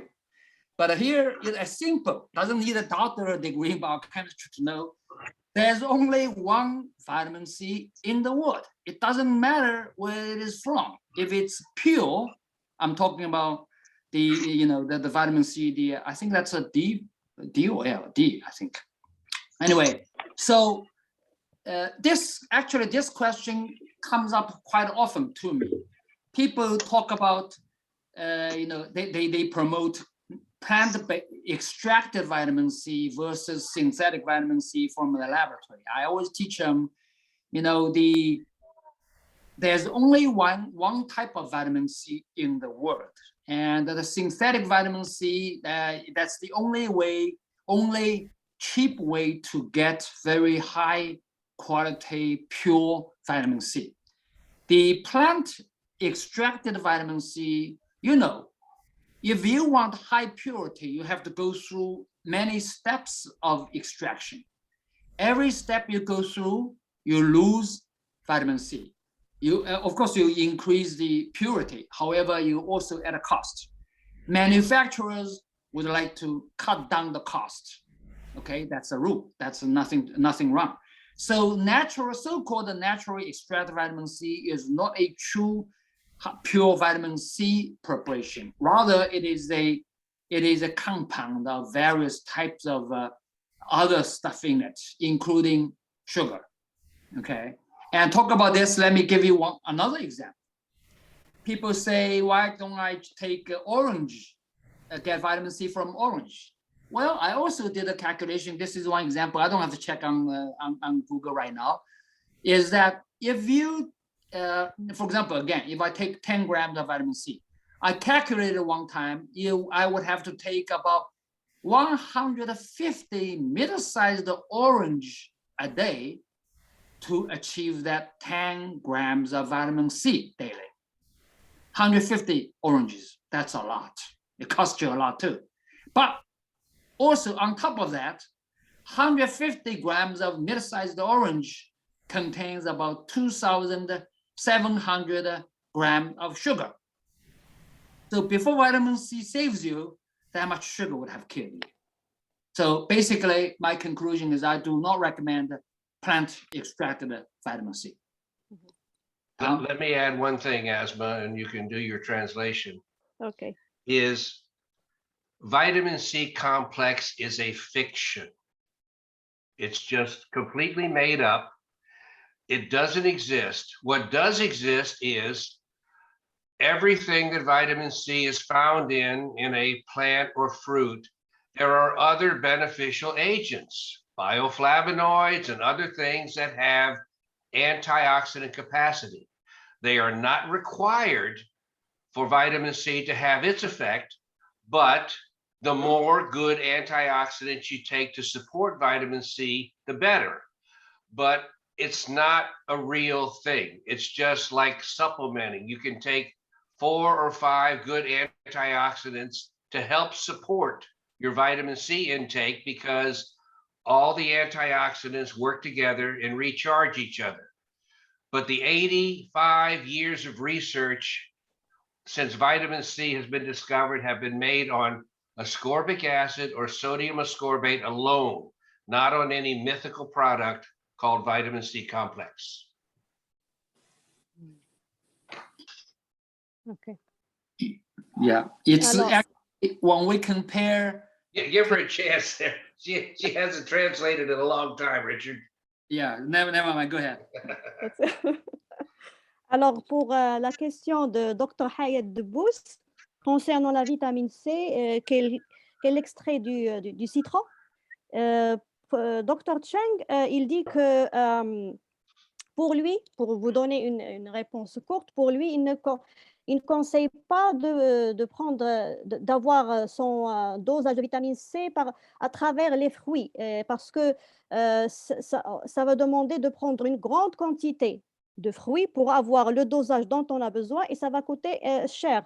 Et pour lui, il conseille de prendre l'acide ascorbique, c'est plus pratique et à travers cet acide ascorbique, on prend le dosage dont on a besoin. Et en plus de ça, il dit que pour avoir un dosage pur de vitamine C extrait de ces fruits-là, on doit avoir recours à un long processus qui garantit cette pureté. Et ce processus-là est très coûteux et n'est pas évident. Alors, il conseille toujours de prendre l'ascorbic acide parce que l'ascorbic acide, il est déjà passé par ce processus qui garantit qu'on a la molécule dans sa forme pure. Pour professeur Lévy, il dit aussi que vitamine C complexe, c'est une fiction. Il y a un seul type de vitamine C, peu importe la source.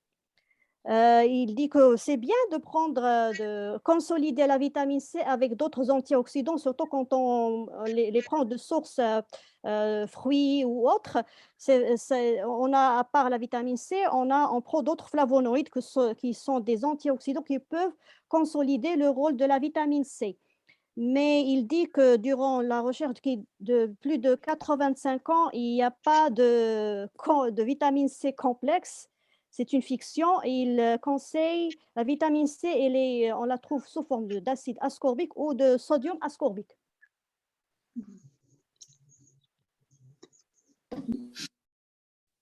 Pour cette réponse, est-ce que je peux intervenir? Oui, Hayat. Oui. Donc, on peut utiliser l'acide ascorbique qui est donc disponible. Donc, il peut remplacer la vitamine C, parce que c'est ce qu'on a eu comme information, parce qu'on entend des informations par-ci, par-là. Non, il faut avoir l'information de la source. De la source, oui. Voilà, la source orthomoléculaire. Parce que les autres études, c'est des études antioxydantes. Et ça n'a rien à voir avec les actions thérapeutiques efficaces de vitamine C. Donc, ce n'est pas la même chose pour avoir les doses pro-oxydantes. Donc, il faut faire la part des choses, des doses antioxydantes, des doses pro-oxydantes et surtout de la dose thérapeutique efficace personnalisée. Voilà. Moi, je consolide avec la curcumine. J'utilise beaucoup la curcumine dans ma consultation, donc comme anti-inflammatoire, comme antioxydant. Donc, dans le traitement. Ça a une action anti-inflammatoire, c'est vrai, mais ça reste. Là, on est en train de parler d'action thérapeutique. Hein. Voilà, donc c'est pour ça qu'il y a la différence. Mais pour les feuilles d'olivier, for olive leaves, Thomas Levy can share with us, maybe next week, if he is free, more information about what can give olive leaves to the body to create vitamin C by self. And this is important information. We are waiting. send me an email after this and we'll pick a day and a time, okay? Okay, I will do it.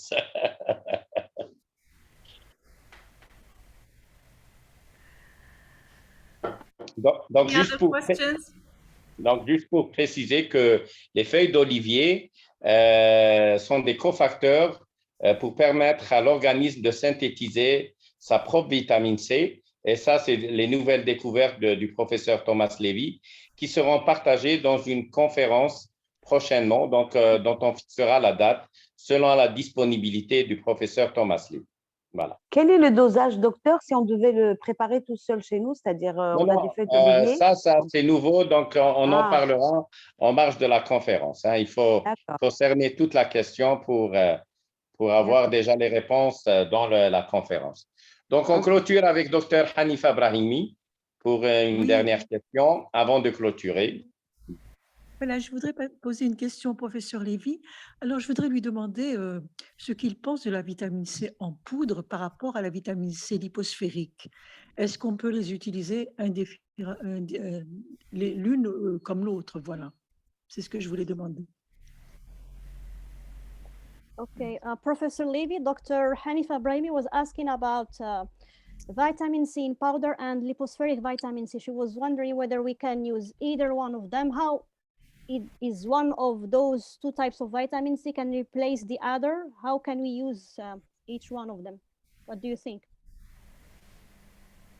Well, the basic principle of vitamin C therapy is simple. The more, the better. And the more different routes, the better, because they all do slightly different things depending on how you take them and where they get absorbed. The liposomes, of course, are highly absorbed almost completely, and they go into the lymphatics and eventually make their way to the blood, and then are taken up inside the cells throughout the body without the consumption of energy. When you take other forms of vitamin C, you get less into the blood and the lymph, and you need to consume energy to pull the vitamin C molecule inside the cell. But of course, the liposomes are more expensive, and most people might have a difficult time paying for it regular. Don't feel hesitant to have yourself a large bottle of sodium ascorbate powder and take a few grams of that powder several times a day. But there's no magic formula for how much you take. It depends on what you can afford, what amount it takes to make you feel better from whatever your symptoms are. And that's pretty much the guideline, because remember, you're ingesting a nutrient, not a drug. So people are always saying, well, you know, can you take too much? No, vitamin C has never had an identified level of toxicity, possibly the only molecule on the planet that you can say that about. Thank you. Professeur Lévy dit que chaque type de vitamine C a des propriétés spécifiques et il acte différemment dans le corps. Alors, il est bien de prendre plusieurs types de vitamine C. Il dit il y a une règle, le plus de vitamine C qu'on consomme, le mieux. Et il a aussi spécifié que ce qui peut nous guider vers quel type de vitamine C à prendre, ça dépend de ce qu'on peut, ce qui est bien, ce qui est raisonnable par rapport à notre budget et ce qui marche le meilleur pour nous. Mais il a aussi précisé la différence entre la vitamine C liposphérique et la vitamine C en poudre. Il a dit que la vitamine C liposphérique, elle est plus absorbée par le corps, elle va directement dans la lymphe et dans le sang sans consommer d'énergie. C'est ça la différence qu'il y a entre la vitamine liposphérique et les autres types de vitamine C. Pour les autres types de vitamine C, il y a moins de vitamine C qui passe directement dans le sang et on a besoin de consommer beaucoup d'énergie.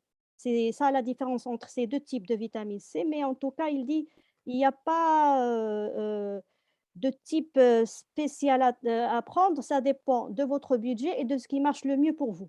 Et bien sûr, la vitamine C, c'est peut-être la seule molécule qui n'a aucune toxicité. Ok, merci. Je vous en prie.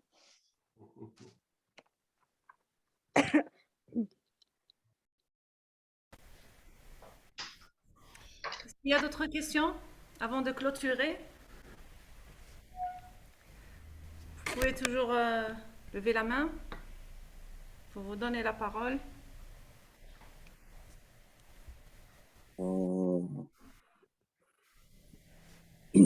Mince. Comment on fait? Ouais.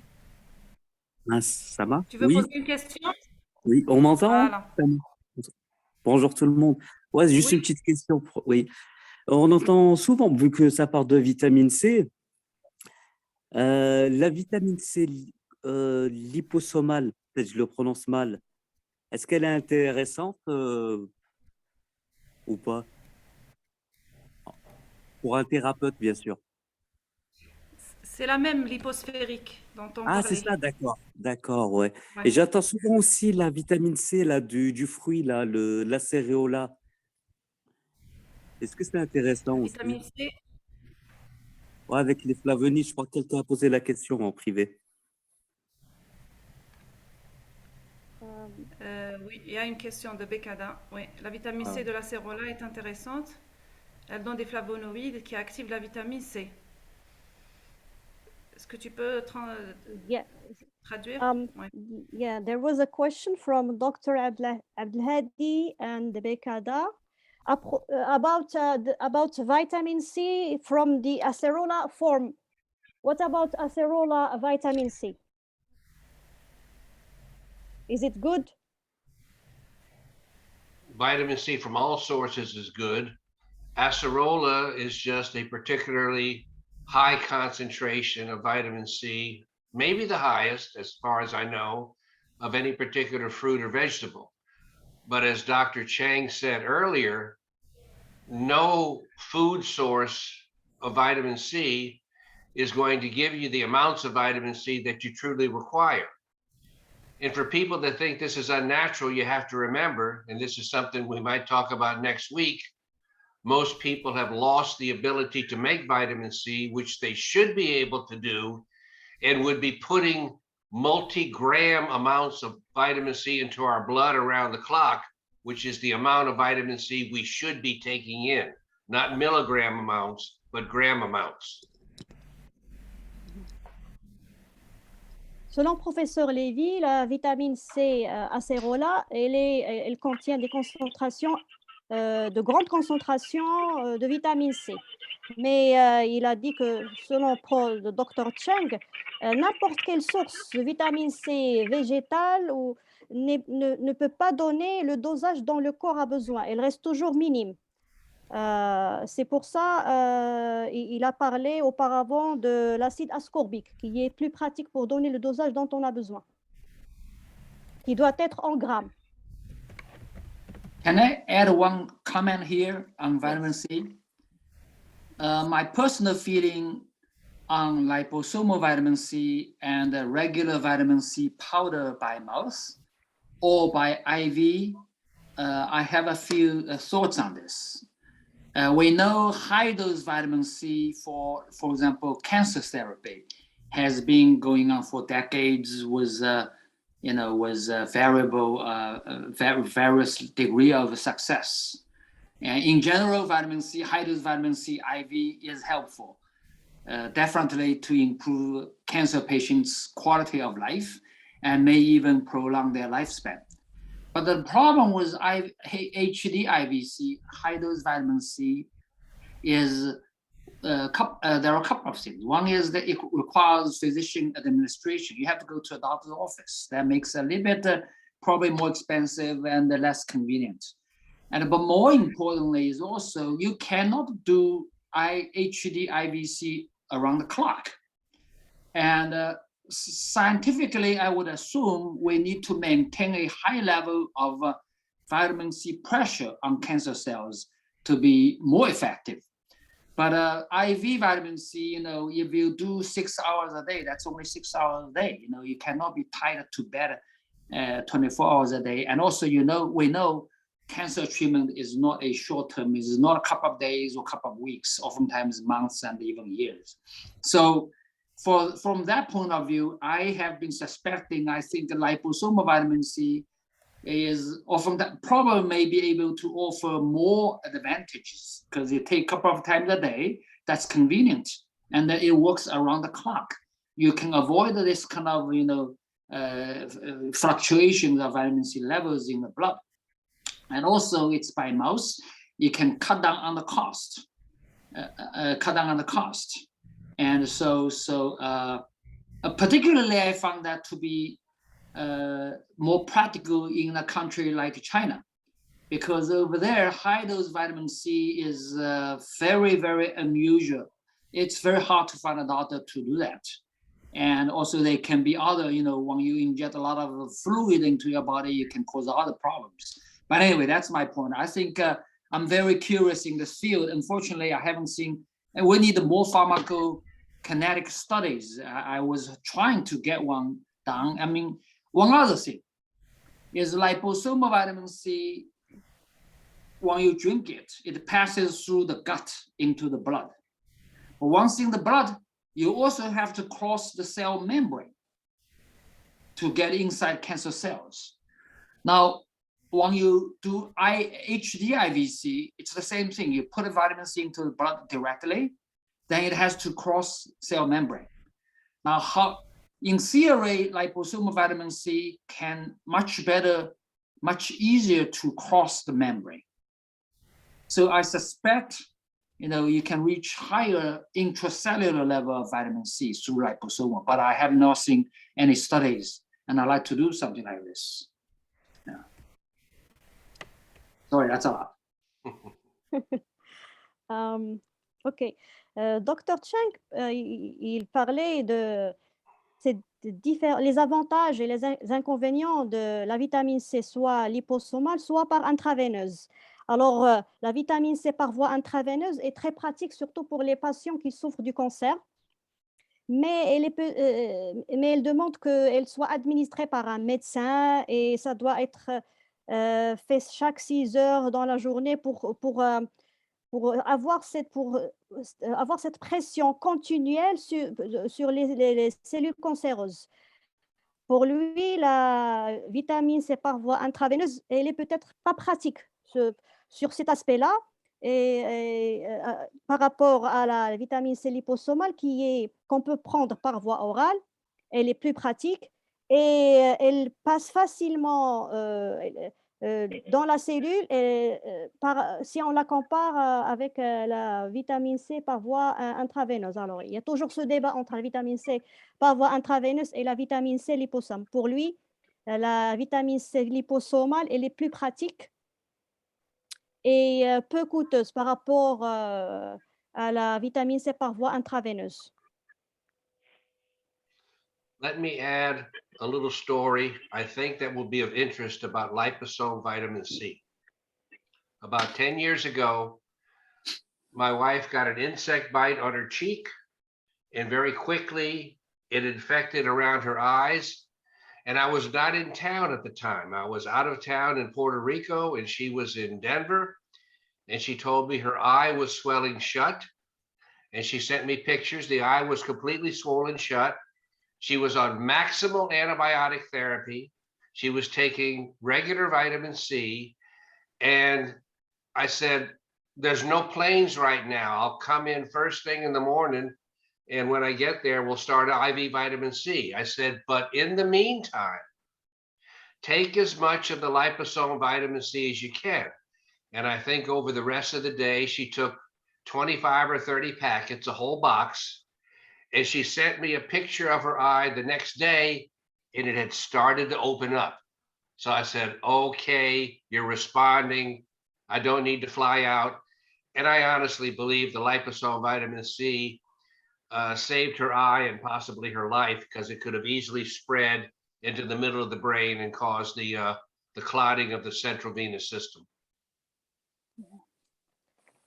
Professeur Lévy, il raconte ici l'histoire de sa femme. Elle a eu une infection, un insecte est rentré dans ses yeux et ses yeux étaient infectés. Professeur Lévy n'était pas en ce moment-là avec sa femme, alors il lui a il était à Denver et elle était à Porto Rico. Voilà, oui, c'est vrai, c'est vrai. La petite histoire. Oui, c'est vrai.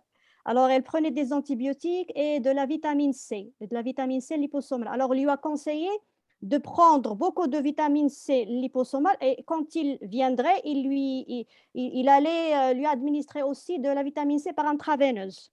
Quand elle a pris 20 jusqu'à 30 paquets de vitamine C liposomale, l'infection elle a disparu et c'était très efficace et il n'a pas eu recours à une autre procédure pour administrer la vitamine C. Alors pour lui, la vitamine C liposomale, elle est très efficace, selon son expérience personnelle.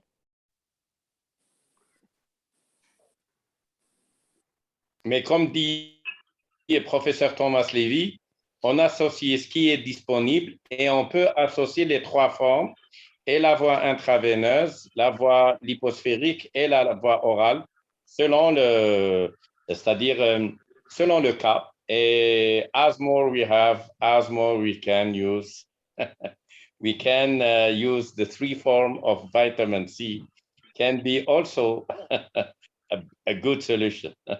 The more, the best. Correct. Yeah. This is a glass bottle that contains about 15 grams of vitamin C. Every day, everywhere I go, I take it with me. Donc 50 grammes de vitamine C pour vous. Tous les jours. Tous les jours. Tous les jours, 50 grammes de vitamine C. Oui, tous les jours, il prend, oui, tous les jours. D'accord. 15 grammes de vitamine C dans son verre d'eau. Il ne faut pas avoir peur de vivre. Don't feel afraid to be alive. 15 grammes, pas 15, 50. J'ai entendu 15 grammes, 15 grammes, oui. 15 grammes, oui, 15 grammes, non, pas Oui. 50, oui. Ok. Et si on revenait, pardon, est-ce que je peux intervenir? Et si on revenait à une, on va peut-être revenir un jour à un équilibre dans notre alimentation, qui sera bio, naturel, comme nos grands-parents et les anciens. Est-ce qu'on aura autant besoin de vitamine C? Je veux dire, bon, on sera en bonne santé aussi.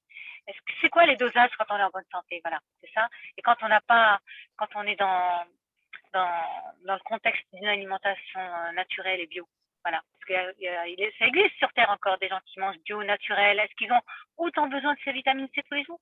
Voilà. This question is about what about if we are like following organic diet and having a healthy lifestyle? In this case, will we still need a high dosage of vitamin C? Absolutely. Absolutely. Remember, I said we lost the ability to make vitamin C, and we should have a liver that's actually injecting directly into our blood 4, 5, 6 grams a day and vastly larger amounts when we have an infection. Now, compared to other people, will you be better off on a good organic diet, well digested? Absolutely, because you're limiting one more possibility of toxic exposure. But when you have the typical amount of toxin exposure that most people have, you're not going to come close to giving yourself the protection that you need with just a perfectly digested, high quality diet, sad to say. Professeur Lévy dit que même avec un régime alimentaire bio, on aura toujours besoin de prendre de la vitamine C parce qu'on est toujours en exposition continuelle aux toxines. Et notre corps, le corps humain, il n'a plus cette capacité de produire sa propre vitamine C parce qu'il a besoin d'injecter au moins 4, 5, jusqu'à 6 grammes par jour pour éliminer toutes les infections. Alors, même avec un régime alimentaire bio, parce qu'il y a toujours des expositions aux toxines, on a besoin de prendre de la vitamine C.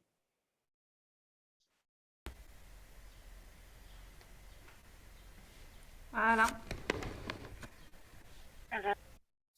Can I add one case? C'est encore devant elle. I have a case recently, very interesting too. A patient with osteoporosis.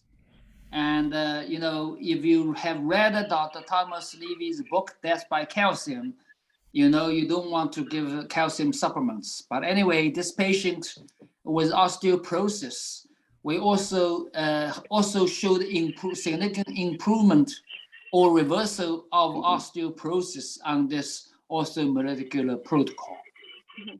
So it looks like many of the diseases that are impossible or hard to cure before are probably reversible. Now we have seen cardiovascular diseases, atherosclerosis, osteoporosis, and autoimmune diseases, you know, many of them. Professeur Cheng parle d'un cas de patient qu'il a eu récemment. Ce patient-là, il souffrait de l'ostéoporose. Et avec l'application du protocole orthomoléculaire, il a pu constater qu'il y avait une grande amélioration. Alors, il dit que toutes ces maladies-là chroniques, on peut les contrer en utilisant la médecine orthomoléculaire, que ce soit les maladies cardiaques ou les maladies auto-immunes, etc.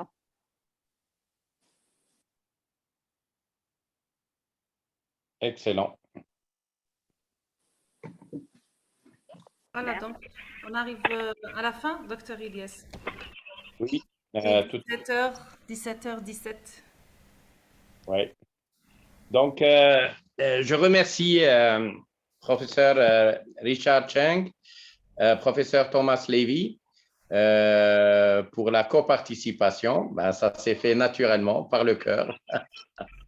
Je remercie Asma Mesbahi d'avoir assuré la traduction, Dr Maha Shaib d'avoir assuré l'organisation et tous les participants. Je donne le mot de la fin au Dr Richard Cheng pour conclure et avec Asma Mesbahi et Thomas Levy, bien entendu. Dr. Baghli was thanking you, Dr. Cheng, and thanking you, Professor Levy, for all the valuable contributions. And he was also thanking Dr. Ma for her wonderful organization for the event. And he was asking both of you, Dr. Cheng and Professor Levy, for a final word. The floor is yours. Yeah. Dr. Levy, go ahead first. Well, it all goes back to what causes the disease and what alleviates disease. Disease is not caused by, but is oxidative stress. So the only damage a toxin does to you is by oxidizing biomolecules. And the only way you repair that damage is by bringing in antioxidants, including vitamin C, and by stopping new oxidation from other sources of the body. So in many ways, it's a simplistic way to think of disease, but it's accurate. What causes disease is simple, and resolving disease is much more complicated, but it all centers around balancing oxidation against reduction. It's like you can't put out a campfire with a squirt gun, but you can put out a campfire with a bucket of water. So you can't have massive oxidative stress and relieve it with minimal antioxidation. That's why dose is so important with vitamin C.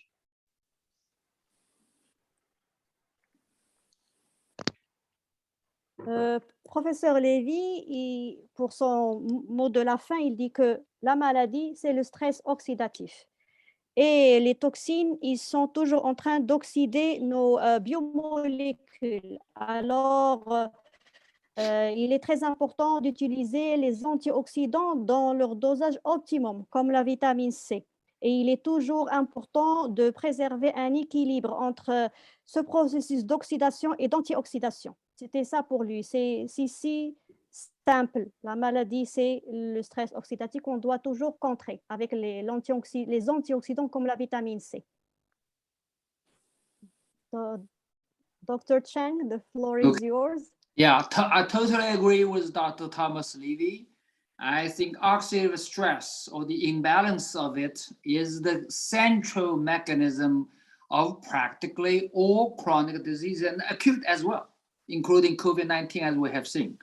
And so, you know, these days we view medicine, we view health as very complicated. We have so many different factors in there. You know, we are so overwhelmed and we don't know what to do because way too many moving parts. However, if you take the center, take a center aim at this oxidative stress and then manage both sides of the equation by reducing the oxidants, toxins, and increasing antioxidants, I think you know, you will be able to improve most of the chronic disease, if not all.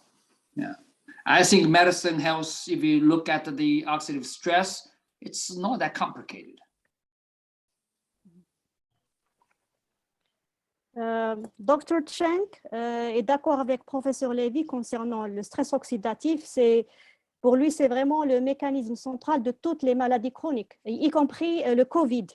C'est vrai que de nos jours, la santé, préserver la santé devient de plus en plus compliqué. Mais si on centralise toute notre attention vers le stress oxydatif en diminuant les toxines et en augmentant le niveau des antioxydants, on pourra agir efficacement contre ces maladies chroniques. Merci beaucoup. Thank you very much. Juste un mot pour ceux qui désirent comprendre le passage antioxydant pro-oxydant, ils doivent maîtriser la réaction de Fenton. Donc, the reaction of Fenton can explain how we can use vitamin C as therapeutic activity. So, thank you very much. Merci beaucoup. And you are more than welcome. And we will make like, you know, like a cereal of Thomas Levy and Richard Cheng in this group. You are more than welcome, and thank you very much. Thank you. Thank you for the invitation, and thank you for Asma and Dr. Shaib, I guess. Mama Shaib, I guess. Thank you all. Yes. Thank you, Ilyes and Maha, and fantastic work as usual, Asma. Fantastic. Thank you very much. Everybody have a good day. An honor. Okay. All right. Merci. Thank you very much. Bonne soirée. Merci.